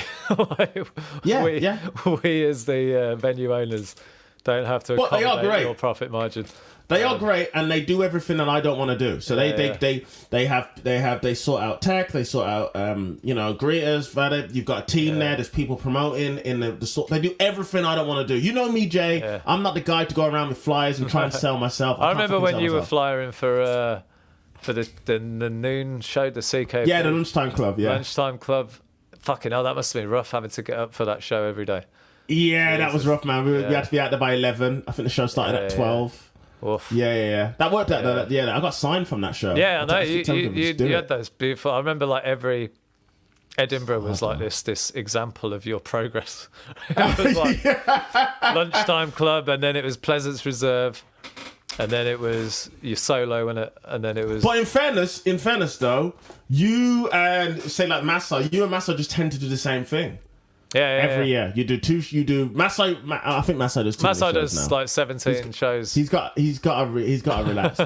but for Massa, it's a hustle, isn't it? I guess he does well. Massa makes his year's money in a month, and he has a fucking great time doing it. He never complains. Ain't it weird how out of all of us he has the best time and he's running 6 shows. Yeah. But in a weird way, I feel like running 6 shows is probably easier than doing 1, because what you do is you cancel all that time that's spent worrying about your show. Yeah, that's gone now, because you just can't stop. You just get into next one. I think it's more exhausting. Reviews, following press and all that sort of stuff. It gets fucking walking up, seeing how many stars are on your friend's poster and going, oh wow, they're really doing really well. And then what happens is, and people can say they don't do it, but they're lying. The week around the 15th, 16th, they start thinking, oh, who's going to get nominated? And then you get the nomination people in your room, and you're like, oh bloody hell, there's the people do it. Everybody in those rooms, we all do it. We all do it, and then it just because that's the point, isn't it? I mean, like, no one does the Pleasance to not roll the dice for the award. Like, it's like, I think John Kearns kind of threw that a lot out the window. He went on the Free Fringe, didn't he? Like, he won twice in a row on the Free Fringe. And Sarah Millican did as well. Was it Sarah or Imran Yusuf won the newcomer from a Free Fringe? No, he got nominated from it. Did he get nominated? I think Imran Yusuf might have been the first one to get nominated from it, actually. Right, yeah. And then ever since then, there's always somebody from a Free Fringe who will also... but there's been... I think he won it, didn't Richard he? Gadd won. Gadd, yeah, won it off. Like, it's definitely like there's venues on the Free Fringe that can be run really professionally. Like the Banshee is beautiful, and like the Liquid Rooms and that. Liquid Rooms, yeah, they're fun. I really like great, rooms. really great rooms and professionally run. But then I can get why people don't get nominated from like doing the rooms where like the stage is like a fucking blanket or whatever. Like, the main thing I say to people with stuff like that is, if you want to do a Free Fringe room, I would say still get PR, because you need to get it out there to people and get the right people in, but also have staff, have people on the front, have a member, even if it's your agent or a friend, have somebody on the front door seating people, greeting people and all of that, because last thing you need is you doing it and then you have to run and then check the mic. And, dude, I did that every day. Yeah, I know you do, dude. I think my style lends itself to a friendly, affable character who welcomes you into a place, I think. Didn't you just do a crowd work show? I did a full crowd work show as well. Was you drinking still then? Yeah. No, wait, hang on. I didn't drink this year. Okay. This last year. And you were drinking at the start of Fringe, and then you copied me. You were like, I'm not going to drink either. If Jay's going to be a wonderful human being, I guess I should be as well. Yeah, but you carried on not drinking afterwards as well, did you? Yeah, till October. I remember actually the day I fell off the wagon was you fucker. When me, you and John were at Soho House, which is Darren is the member Look at you, of that. Jay. Not me or John. Like, Darren welcomed us into his exclusive private members club. Yes. And I managed to drink kombucha all night. I remember without that. cracking, and then we were like, all right, let's go somewhere else, and then we tried to go somewhere else, and then we were like, let's just go back to Thingy, and then you got a load of fucking espresso martini shots or something. And I fell off the wagon so hard. I was just like, yeah, get it, fucking. We were destroyed by the end of that night. Yeah, that was a great one. It was awesome, man. We got to do it again, man. I got a voucher. If you got a Soho voucher. I've got a voucher, yeah, because they weren't open. Fucking hell. Oh, wow, yeah, of course, yeah. And they gave like vouchers worth of a decent amount. Yeah, that must have screwed them massively, innit? Like, if people were, because I got a rebate on my like climbing wall membership, not bragging. Oh, did you? But like, obviously they lose all that, and Soho House, it's like every member paying like thousands of quid on it. So yeah, climbing wall must be a rough one. Yeah, because how are you even gonna go? You can't wipe down every bit of the wall once someone goes up there. That's one of those things that's just gone for. What's your what's your plans for Christmas? I'll be with my girlfriend at her flat, and then probably visiting her parents. But she lives in Blackheath. Very nice. Okay. It's a little oasis in London. It's not like the way that. It's beautiful, man. It's like a little village that's just flanked by like Greenwich and Lewisham and all that. But it's like you're in the Vale or whatever it's called, the Shire. Sounds like you guys are getting real serious, going around the families for Christmas, man. Yeah, I know. Yeah, it's nice. Did you do that last Christmas? No. Last Christmas I was in Leeds at my brother's for Christmas with the family. But I can't see my family at the moment because like my parents are shielding because they're all old and that. Yeah. So I can't risk going to see them. So you're gonna go risk her parents? Why not, Jay? That's a very fair point. Why not? They're not blood relatives. Hey, hand me the turkey, mama. Now that you put it like that, I'll wear a mask at the dinner table. I think we're going to be doing it quite social distanced. I think it's probably in the garage or something like that. Sounds like someone's got a nice house to go to. I was thinking about at my nan's house, dude. We can't social distance anything, man. Yeah. So I don't really know what I'm going to do. There's literally a part of me that is thinking, go up there early, drop all presents off everyone, and then spend Christmas at mine, and then go up on Boxing Day or something. Because normally there's about 15 people up there. Yeah. And even if the government are like, fucking, it's the purge, have fun, go see everyone. There's a part of me that's like, God, that feels like a lot for my 80-year-old nan. Yeah, no, like it's bad. I think the government, from what I've seen, they love a good bit of PR. Yeah. So they, over the course of this, they've loved going, you can do this now. And then everyone dies and they're like, sorry about that. What am I like? But they want to do the same with Christmas, I think. They've got this weird thing about, like, we've got to save Christmas. And it's like, no, carry on saving lives if you don't mind. Like, it's not that they're going to, it's not that they want to save Christmas. They just know that a lot of people aren't going to listen. Yeah, and they don't want to look like fools if they say, you know, you can only have a group rule of 6 for Christmas. Yeah. Have you found out about a lockdown, though? Like, lockdown 2 is a very diet lockdown compared to lockdown 1. Mate, no one seems to give a shit. Mate, my local Snappy Snaps is open. It's like, what? Essential frontline. Exactly, Snappy Snaps, yeah. mate. Yeah, no, this one is a much easier to deal with lockdown. The only real difference is that they've said just no fun leisure type things. Obviously, gyms and swimming pools and all that sort of stuff. And you can't see anyone. You're not supposed to see anybody from a different household unless you're at work. And that's really. But no one listens to that one. That's the problem. No. Is it's unpoliceable, so no one actually pays attention to not going and seeing people. First lockdown, June, July was mental. People were just like, right, we're done. We're going out. We're going to the park. Remember Bournemouth? Oh, dude. And then obviously you had all the protests and all that. Bournemouth Beach was hilarious because it looked like a White Lives Don't Matter protest every time. They were just all on the fucking beach. I tell you, getting COVID and skin cancer. There was a lot of St. George's flag tattoos on a couple of stomachs at that Bournemouth parade. Bournemouth's a hilarious place, man. It's like the retirement village of the whole of the country. It's weird, isn't it? Bournemouth. Yeah. I love it, though. I do... Busy. That gig you actually gave it me because you couldn't Busy? do it. Yeah, have you done a gig for Busy yet? I've done... I did them back in the day. I think I did one with you, didn't I? Did you? I think you gave me your spot on. All right, I must have just I told him Jay's great. Yeah, and you do a few gigs. Well, now I'm like the kind of house compare effectively, like which is that's nice. He's got some nice rooms. Quite a lot. He's got great rooms, but he got screwed over by lockdown too. His big relaunch was like 2 days after the fucking second lockdown. For what, a comedy gig? Like a proper, social distance. He'd found this amazing nightclub, all tables and balcony and all that, and then he screwed. Oh, that's sad, man. Yeah, he's a good dude. Oh, he's great, man. Yeah, he busts his ass to try and get some comedy in that dead end.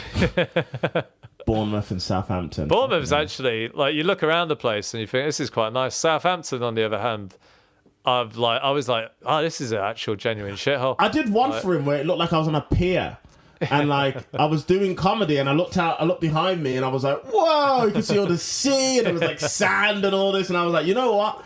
I think Lateef was on Lovejoy, and I was like, wow, I wish I'd stayed here. Lateef was like, I'm staying here. I got a hotel. I was like, Lateef's fucking nice.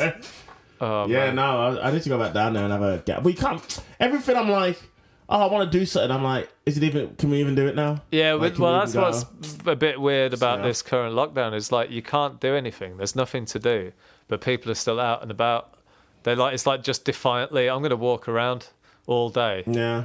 Even though there's fuck all to do, I can't go anywhere. They're like, Pret a Manger is like the closest thing to a restaurant I can go in. Like, oh my God. It's we all need ridiculous. To have a meet up, man, again.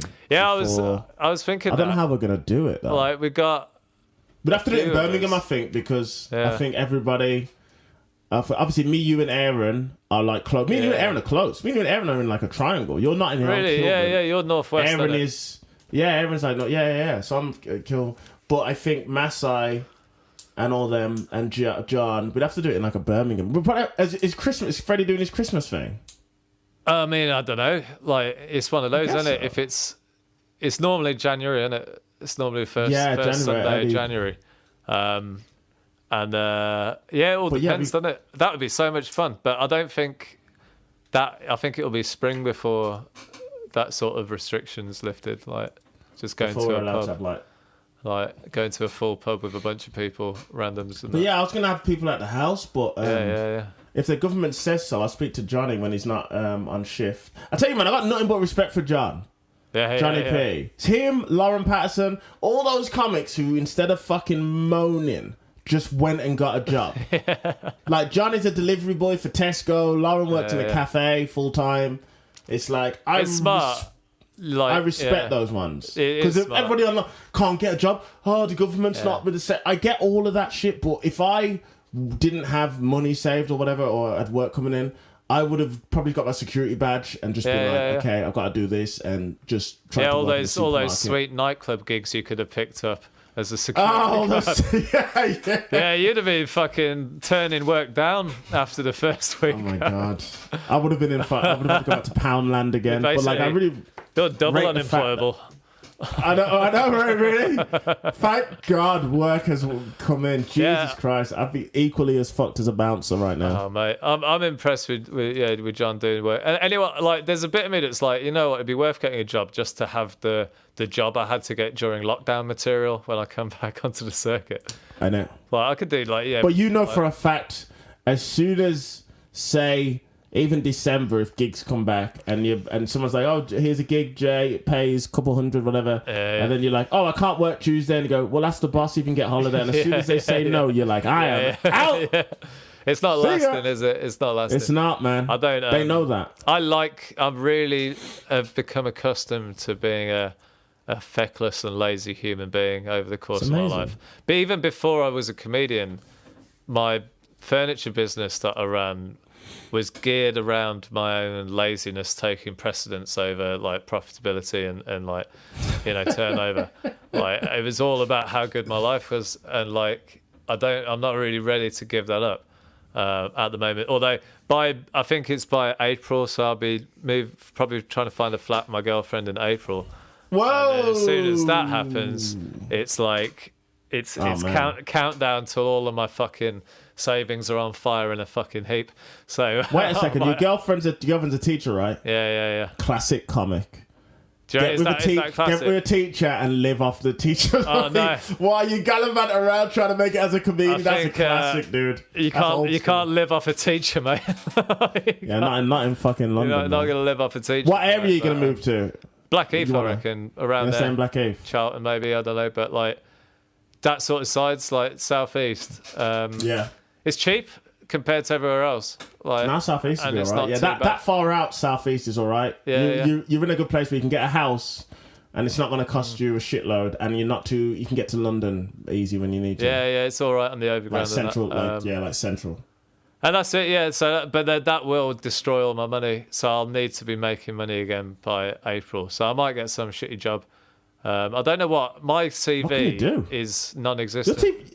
Your CV's like mine. Made it's like 2009. You know, like I've never had an official job. The only job I've ever had in my life was I did labouring for 6 weeks for a landscaping company. And while I assumed they would give me a reference if I rang them up, I don't think it'll carry much water in the current job market. So I don't know what I could do. Like it's like John says or Aaron says, like Iceland's always going to give you a job. But has Aaron got a job?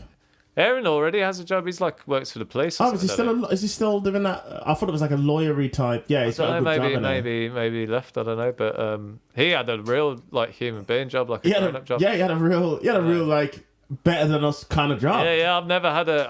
Why the fuck was Aaron hanging about with us? Isn't it? I mean, that's the power of comedy, though. Is you can have a really good job.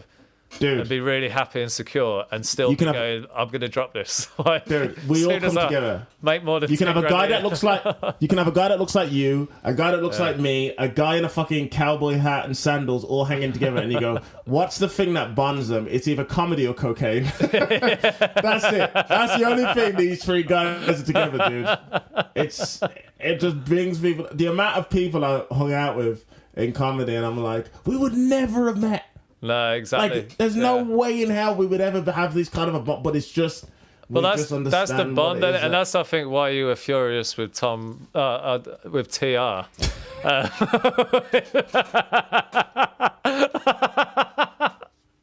That is why I believe you're furious with him, because there was something he broke in that comic's bond of just a comic understanding another comic having a moment on stage, and it's like. This is how deep it runs. Dave Chappelle did a bit about like defending Kramer for using the N-word. As a comedian, Like he did a bit about that.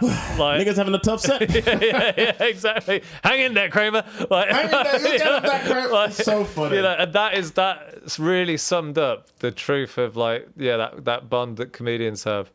Because it's like, you know, it's the same with other professions, I imagine. Like, you know, similar things like, you know, people who go to war. Soldiers, It's different true, way, man. but It's just that bond that we all have. That's why, like, I'm always. It's that classic thing Doug Stanhope says where he says, "I could quit comedy, but not comics." Yeah. And he's like, "Yeah, I don't think I could ever quit comics. I could easily stop doing stand up. Like, I think for a good amount of time I could stop doing stand up. But hanging about with comedians and comics and being around them and getting their worldview on just whatever is." There's nothing like it. It's just better. Yeah, it's because then you hang about with your family and you hear your family and you go, yeah, my family, I love them. But you're like, these guys, what have you got? You guys find all this funny? Like, you hear their humor and you're like, this is like water cooler humor. And then you hang about with you guys and you go, yeah, it's this so is brutal. It. Like It is. I don't think I've laughed as hard as us at the kitchen table in our flat in Edinburgh, Dude. laughing about how hard we were laughing while Spanners was trying to sleep in the little paper thin wall next door. Spanners! I fucking forgot about Spanners! For anyone who doesn't know, we had a house share. Who was in that one with Spanners? Was it me, you, Johnny, and Masai and someone else? Me, you, John, Masai, and Spanners. And I think it was a Spanners, yeah. And Spanners was a guy who we didn't know, but we had a little tiny room and we were like, okay, we can rent this out and it'll lower our rent. Nice guy, great dude. But we called him Spanners because we couldn't believe how terrible his bed was. Yeah, his bed was like a bag of spanners. The mattress was like... That was it. So his name was Spanners the entire time. And he was like super zen, but he wasn't a comic. He was a sound fucking dude, but he wasn't a comic. Yeah. So he didn't stay up super late with us. Because the thing about Edinburgh, you come back and you're half pissed and you're buzzing off adrenaline at the end of every night. So you're just up all night fucking just talking shit. And fucking the amount we were laughing, and his not only was his bed made out of spanners, his wall was made out of like single ply fucking it was horrible or something. So you would have just heard us fucking pissing ourselves laughing all night. I felt so sorry for him. But he was he stayed with us for 2 years, didn't he? Yeah, 2 years on the bounce. Yeah, he did 2 years. 2 years. That's why I was talking to Ishan. So Ishan was in with us, and I said, me and Ishan were like, I would have gone to the Fringe, and then we were like, but I missed the hang. and then we were like, we might do it for the hang. We might literally book a Fringe. I'll do some new stuff at open mics. I would always do the Fringe personally. The hang is fun. The hang's so fun. Like even if I had no new show or whatever, I'd just go up, I'd do my late show, I'd do a whatever I want show, any material I fancy on the night. Just do it and then have a nice time. You know who I miss from our hangs? Harriott. Oh yeah, because she was the first defector. Harriott was the first one. She went to Birmingham, but she went to Manchester. A great cost to her career, as far as I can tell. Whereas you went to London and are now on Live at the Apollo, and it's there is a north-south divide. I mean, a lot of Manchester acts will tell you about it, how they're criminally overlooked. Criminally overlooked. We're in the Midlands, mate. No one gives a shit. Mate, we're not overlooked. We're looked directly at and then called shit. Yeah, we'll look directly at it, and then someone puts the back of their hand on our head and moves us out the way to go look. But we've got a fine comedy pedigree. We've got Frank Skinner, Stuart Lee, Are we taking Stuart Jasper Lee? Carrot. I'm taking Stuart Lee. He's ours. He was Shirley. Grew up in Solihull or whatever. But did he start comedy there? No, he started in London, didn't he? But, that's a fair point. That's a fair point. That's more of like, does the scene make the comic? Yeah. Or does the heritage make the comic? So we all started... We are Birmingham I can't even remember if Joe Lycett started here. Or did he start in Manchester He might have started in Manchester. I met him in Manchester. Yeah. Because that's an interesting point, because it is more... My sense of humour is way more informed... Or at least my sense of comedy was probably very well informed by, like, the way Midlands crowds reacted to comedy. Yeah. Like, I mean, that everyone says. I remember talking to Larry Dean. He said, I think it was him who said, like, Birmingham comics have got this reputation for being the most horrendous, fucking dark, like saying the worst shit.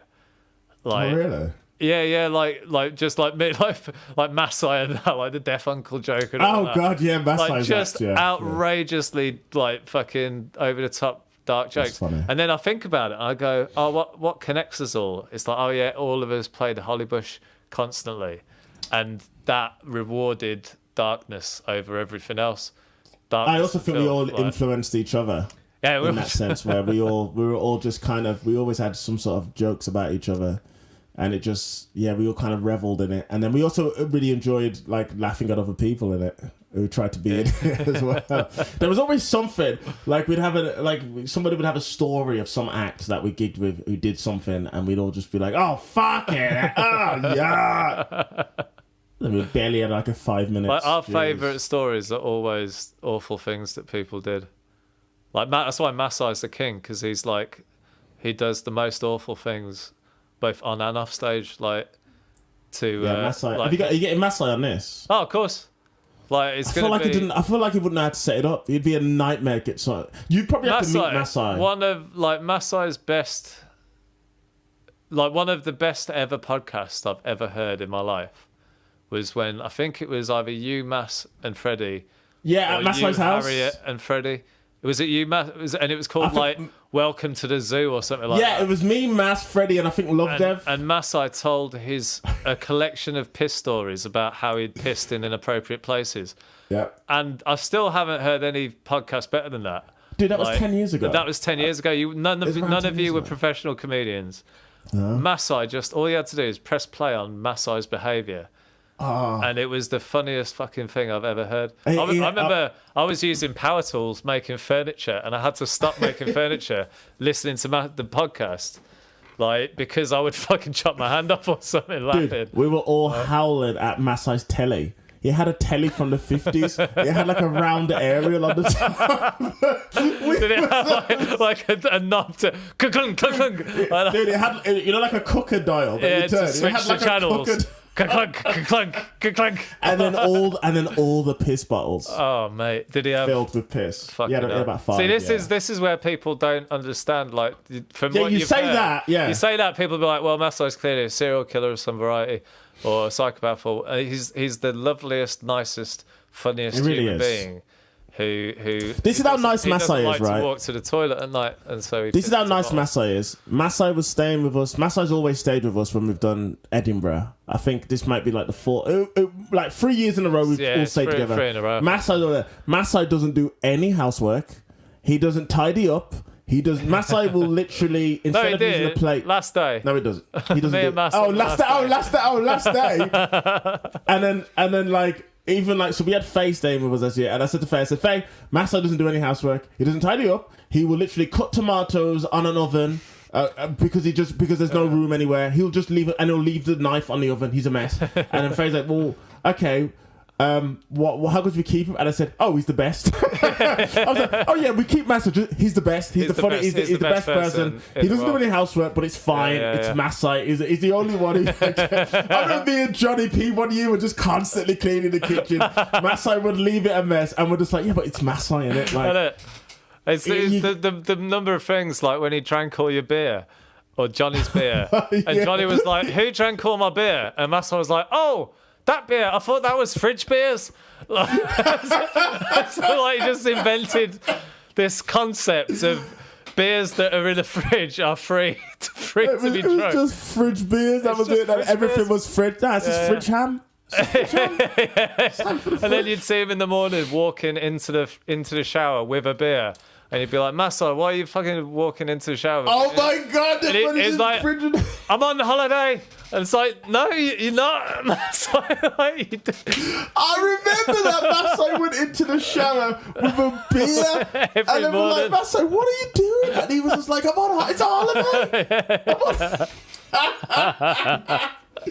Jeez. So I tell you, Masai, when he starts earning money, he's the most generous guy ever. Oh, mate, he's so generous. He'll just leave like 50 quid and say, oh yeah, just get food or get whatever, and he'll buy everyone dinner. supremely generous human being. He's so funny. Yeah, man. one of the nicest people ever. But also just one of the most ridiculous people ever. It's so funny because I don't know about you, but I for like the past 2 years I've seen Masso once a year. Like I've seen him unless I went to twice if you include Freddie's Christmas party when I've been. Yeah. Because I don't see him. Because you actually you disconnected from Birmingham quite because I've been going up since I've moved to London. I think it was pretty quick after that I made Fat Penguin be a weekly club. I remember thinking that was the dumbest idea. I think I told you that. I said, Jay, what are you doing? Reason I've got savings now, to be honest. No, fair. Hey, it worked. But I remember thinking, why would you start a weekly gig now? Well, it was just one of them because I was getting paid by the club to do it, and I said to him, "Listen, it's not really worth me doing the club anymore, like coming from London, unless it's weekly. I get paid this amount more, and I get this amount more for the budget." And I just put it on the table for him and said, listen, like if you back it as a weekly and put a bit more money into it, I'll come every week and do it. But if not, it's going to be a bit hard for me to do it as I was. Because I used to do it for not much money because it was around the corner from my house. I just loved doing it. It was once a month. I walked 10 minutes around the corner. But then coming up from London it was it became a bit of a chore. And so I had to turn it into something that was better and worth it. And it was fucking solid, actually. The first year was really hard to get it consistent, but then it tipped over. I remember it tipped over with Incognito's last performance there, where it was just rammed. It had been up and down for ages, and then it was just the first rammed one, and Cog smashed it. And it was not long before he died and stuff, but it was he'd quit drinking, and he was on the lime and sodas, and he was a bit different, in how he was. Because he used to drink 5 pints of Guinness or whatever before he went on. But he just sat on a stool and fucking crushed it. And then afterwards he was like, I fucking needed that, Jay. That was lovely. And it was, wow, I needed you. We needed you, mate. We needed you, mate. We needed that, and it just tipped it all back. And then from there it was all I do miss Edinburgh those gigs, previews. to be honest. Oh, it's great. I love the club, I've just been doing even my new material nights. I only do 3 new material nights ever now, and they're all established. Top Secrets one, the Boats one, Tiff Stevenson's one, and maybe 99s, and that's it. I don't go to any sort of indie. I've never been to Vauxhall. I've never done the Vauxhall one. Vauxhall's great, man. I love Vauxhall. I will do it definitely. I like Mooch, but I've never done that. And so going back and even a Fat Penguin or any of those, those gigs. I was put to do some Wayne Beezy's ones again, which is nice because to me they're not establishment gigs. They're not Top Secret. It's just, hey, this is the guy who runs these great nights. The great thing about Top Secret though is Top Secret's got the vibe of an indie club, even though it has super celebrities. It's so sick because it mixes people you've never heard of who are shit hot with people who you have heard of who are shit hot. But the common denominator at the Top Secret is, are they really funny? Are they funny? It doesn't really pander to status if you're not really good, and he doesn't care about status if you are really good. If I've got topical stuff that I really want to get out, I remember when I had my first bits of coronavirus, what's going on stuff. The first place I wanted to go was Top Secret. Just because you just know that they're all in tune to it. They're such a great crowd. They're high energy. They know what you're on about. Because you can lose crowds if you just try and talk about something that's slightly left field. But Top Secret just seems to understand it. Oh yeah, we've heard of all of these things. Thank you. I've had two walkouts and white guys get angry at me on stage at Top Secret. It happened twice in a row. I didn't think straight white guys walked out. I thought all we did it's weird. was oppress people and take no offence at anything. But it's still one of those clubs where I go, yeah. You do that in some clubs, you go, oh, fucking, the club. But with Top Secret, I'm like, yeah, that's sick. This is Top Secret. That's the sort of thing that can happen. But the general audience, there's always one dickhead. But overall, the clubs are just always great. It's always fun, man. Do the upstairs, go straight downstairs. Woo! Ah, brilliant! It's so great. It is. It's the best club in the country, I think. I like there in the boat. I think the boat show's really. I like the boat. I missed it. I haven't played the boat for ages, man. But I'm gonna get you to just that's come back, with me. innit? Yeah, I'll come down with you. Nah, it was back. Yeah, they're gonna do something in December, and they look like they were proper distance, man. I saw that, and it was like right, and it was actually nice. It was like wow. Yeah, they got the tape measure. Because I swear I was doing gigs. I won't name the promoters, but I was doing some gigs where I'm like, this isn't. This is how I would seat the club, cabaret style. Yeah. Like it's not distanced, and people didn't seem to give a shit. But yeah, it's a weird one as a professional because you just turn up and you're like, well, I guess I'll just roll the dice with getting the coronavirus, I suppose, because nothing else Why you not? can do. We're more likely to get it because they're all facing us. Yeah, they're all the blah like that. yeah. But I've had it once, so I think I should be all right.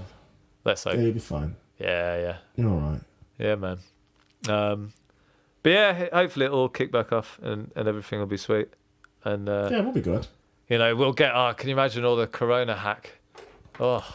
Yeah, I'm throwing all that shit. It's all Dude, gone now. None of that. Wiping down the mic. Get some antiseptic out before you go on stage and wipe the mic down.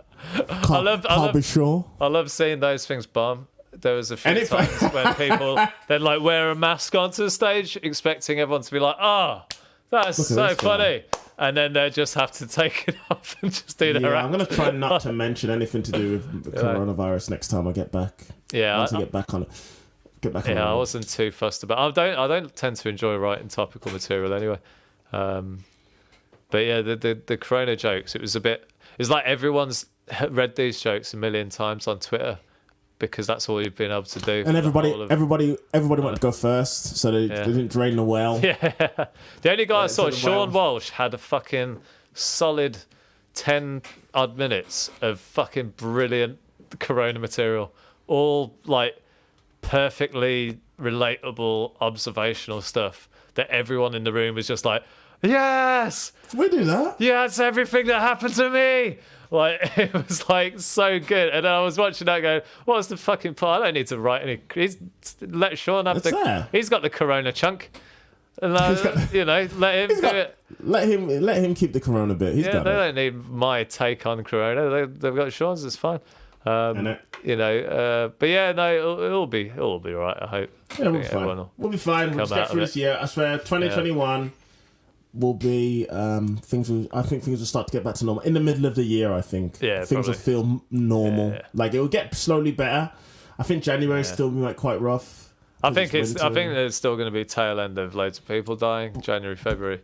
Dude, like, Christmas. You wait till that Christmas Eve, Christmas Day, Boxing Day. You wait till that spike. Oof. That spike. You won't notice that spike for about another 3 weeks. So I think by January that will fly up again, and it will be because of Christmas Day, which is imagine that you got coronavirus for Christmas and died, and it's it's a shame. It's very sad. Did I get a PS5? Did I at least get a PS5? Did I get a game out of it? Yeah, man. No, I'm sure it'll be fine. Everyone's going to be fine. There's a vaccine. Donald Trump's kind of halfway out, almost. Assuming the army isn't loyal to him. I doubt it. He calls them suckers. Yeah. But yeah, it should be cool. Anyway, thanks, man. I think we've talked. I was timing this by when is Zoom going to stop letting us use Zoom? How long have we been doing? What time? So I'm assuming we've been doing fucking. Have we done ages? 2 hours? Let me just check the. Because I remember we said 1 o'clock and it's now 3. Yeah. So we've done like 2 hours. That's great. Put it out in full as 2 hours, dude. Yeah, man. Obviously, people listen to it. Yeah, I'll put it. I'll clip the highlights as well. I'll do the. Do all the fun bits, man. Freddie Farrell is ridiculous section. Yeah, we'll send that to Freddie. Just all people who no one's ever heard of. Freddie Massai. This is we should do. I'll make this podcast that. It's going to be only niche stuff that we talk about. That no one knows about apart from our next small episode group of Birmingham comics. Next episode, you'll be with another comic talking about Dave Dinsdale. That'll be nice inside. That'd be amazing. Yeah. Who else you got on coming up? I haven't booked anyone yet. I'm sending some emails or some texts. I'm going to text Gary Delaney and it's the best time to get Massai. He's got a Christmas book to promote as well, hasn't he? Yeah, he's got a book out and that. Just all. I'm going to try and essentially to mix all of the most famous headliners that Fat Penguin has ever had. Fat Penguin's had with friends basically. So you count as two of those things, although last time you headlined Fat Penguin was when I wasn't paying any of the acts to headline Fat Penguin. I remember. I've said that on stage. You went on last. Yeah, I was just on last. That was great. Fucking Darren's on last. That was a classic of that era. The classic. Yeah, man. I'll tell you what, I really miss, before we go, I was thinking, I still miss watching you at the Roadhouse because it was so shit. There was 2 open mics in Birmingham. There was the Hollybush, which was typically pretty well attended and a good laugh. You could still die, but it was typically pretty decent. And then there was the Roadhouse, which would either randomly be incredible or was the worst, shittiest fucking gig. But you were also competing with like a rock. Yeah. There was like a rock open mic next door. Yeah, it in was a full blown light show and everything. And we were in the little side room. But we were really high on that place. Oh mate, I loved that place because it was like it tested you beyond every Tuesday, anything. Like if you got a laugh on a shit night in there, it was like that works. That's definitely definitely a good joke. But what I miss is watching you, because you had this great way of dealing with the night being terrible. So we'd all go up and bum like horribly, and then you'd have some, because you were just, you'd been doing comedy like 20-30 years longer than us, so like you had that extra few years of chops that meant you knew how to go into that energy and still bomb. But you would still bomb, but you would often open with some wretched, horrible thing, like trashing someone in the crowd or slagging off another act or something that just made like all the acts die. And it like Darren's trolling. I have to say, Darren's trolling in the open mic circuit in Birmingham. Like the way you would light people, fucking like. Oh shit! I'll tell you my favorite. My favorite bit of trying was with Love Dev. Love Dev had his stupid camcorder out, and I remember I just kept talking into his cam. You suck. You're not funny. You're terrible. You're terrible. That's so good. I remember you could show. You had the fucking tripod. I remember. Oh, fuck off, man! You guys and everyone ripped you for it, and then we all got tripods like a year later. I remember everybody was ripping me about. I guarantee Masai, if we hang about with Masai long enough and we talk about comedy, he will mention. Remember Darren with his tripod? He always does, and everybody had one. Oh, it's so funny. I remember that. It was it looked like a deck chair I was carrying. It was brilliant. A little dinky little tripod, man. But I mean, it's all about tripods these days. If you don't have a tripod, where are you in comedy, really? How are you even recording? You know what I mean? Doing? Little known fact, Darren's Live at the Apollo set was recorded off that very same tripod. It was a handheld tripod as well. It was just a little freeze tiny legs, and I held it up on a new iPhone. It was so good. But we were so mean. We just made fun of you for actually just actively trying. That's a great way to put it. Actively trying. Look at this guy. This is big ears. It was great. It's like remember before we go. Remember when that one time when Masai started dressing smarter?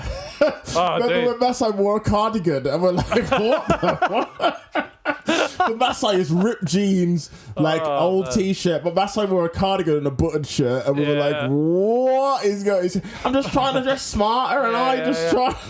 While he does jokes about dead babies. So anyway, I see you've noticed my cardigan. Who has recently lost a child in labour?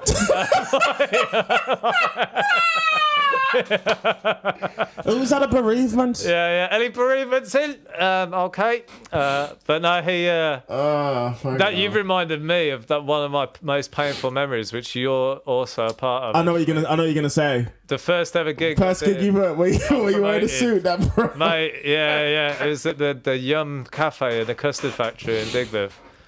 And it was a really wicked gig as well. Like it was Great gig. And I'd done like maybe 12 gigs or something at that point, and I was hosting it. And I thought, as the compere, it behooves me to wear a brown Paul Smith suit.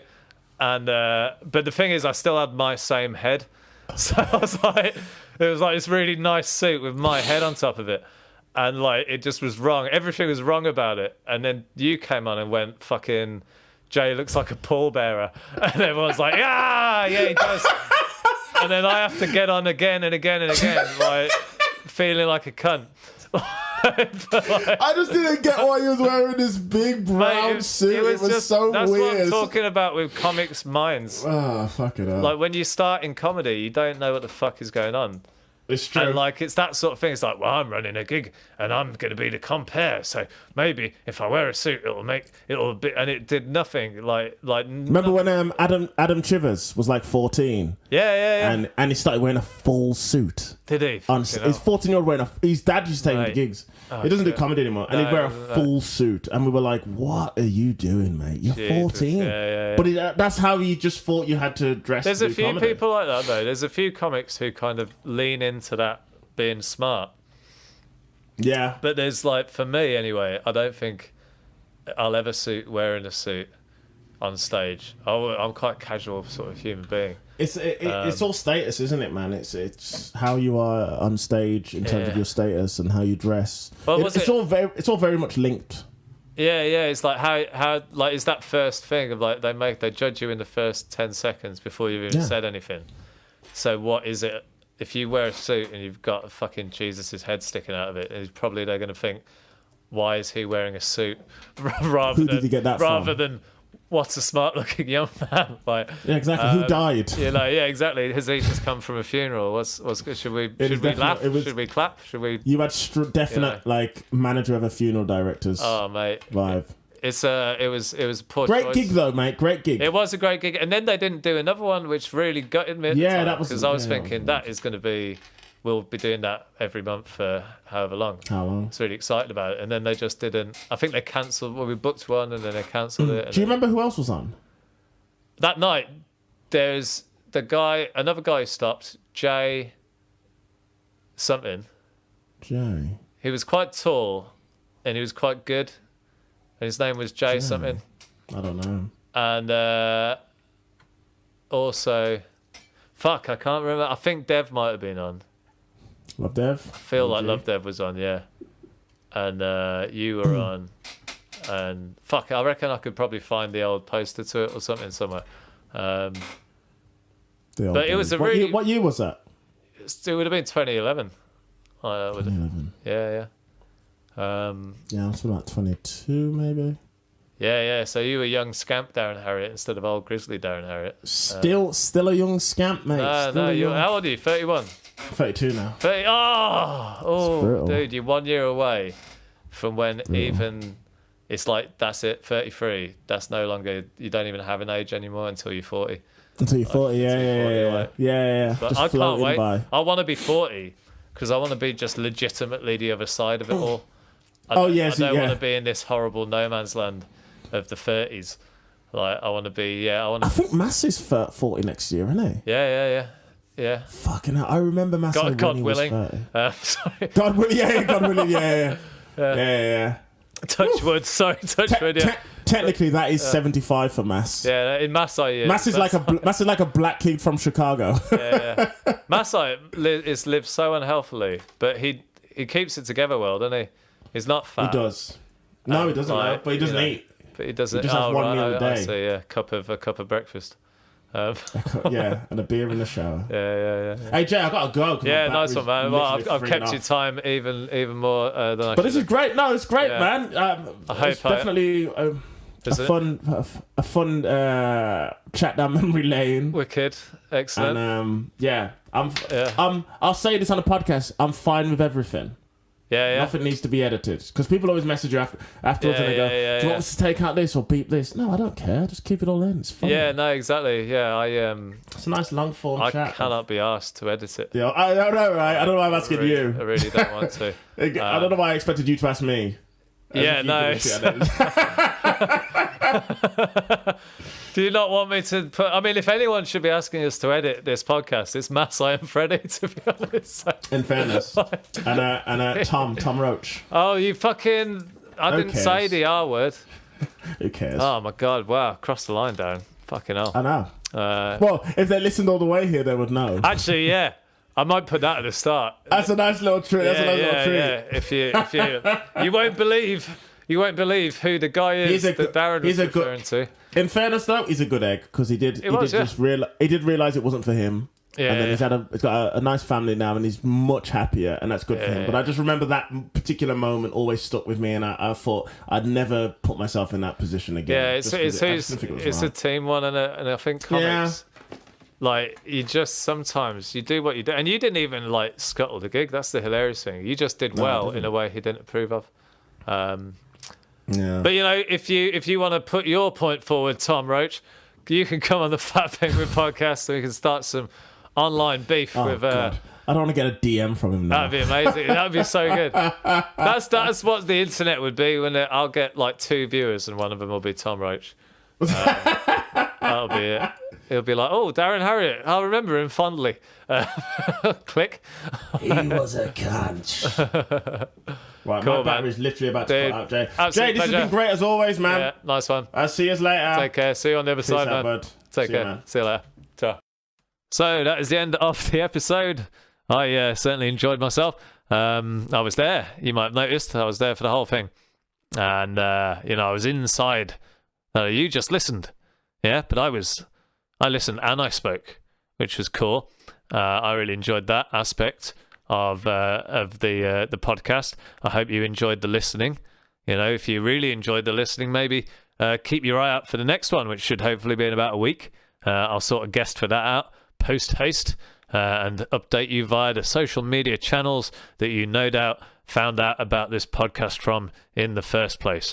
If you found this podcast by accident, the social media channels are on all the medias, like all the Facebook, Fat Penguin Comedy, free comedy at the Patrick Kavanagh or something. I think it's that.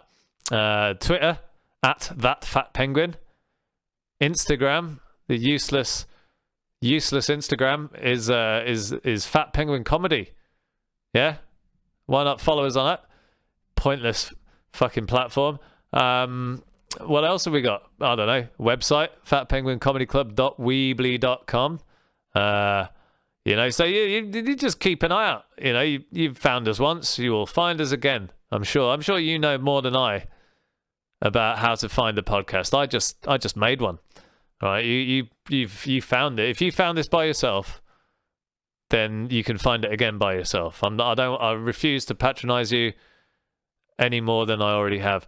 So thank you very much for listening, and see you again. Bye bye.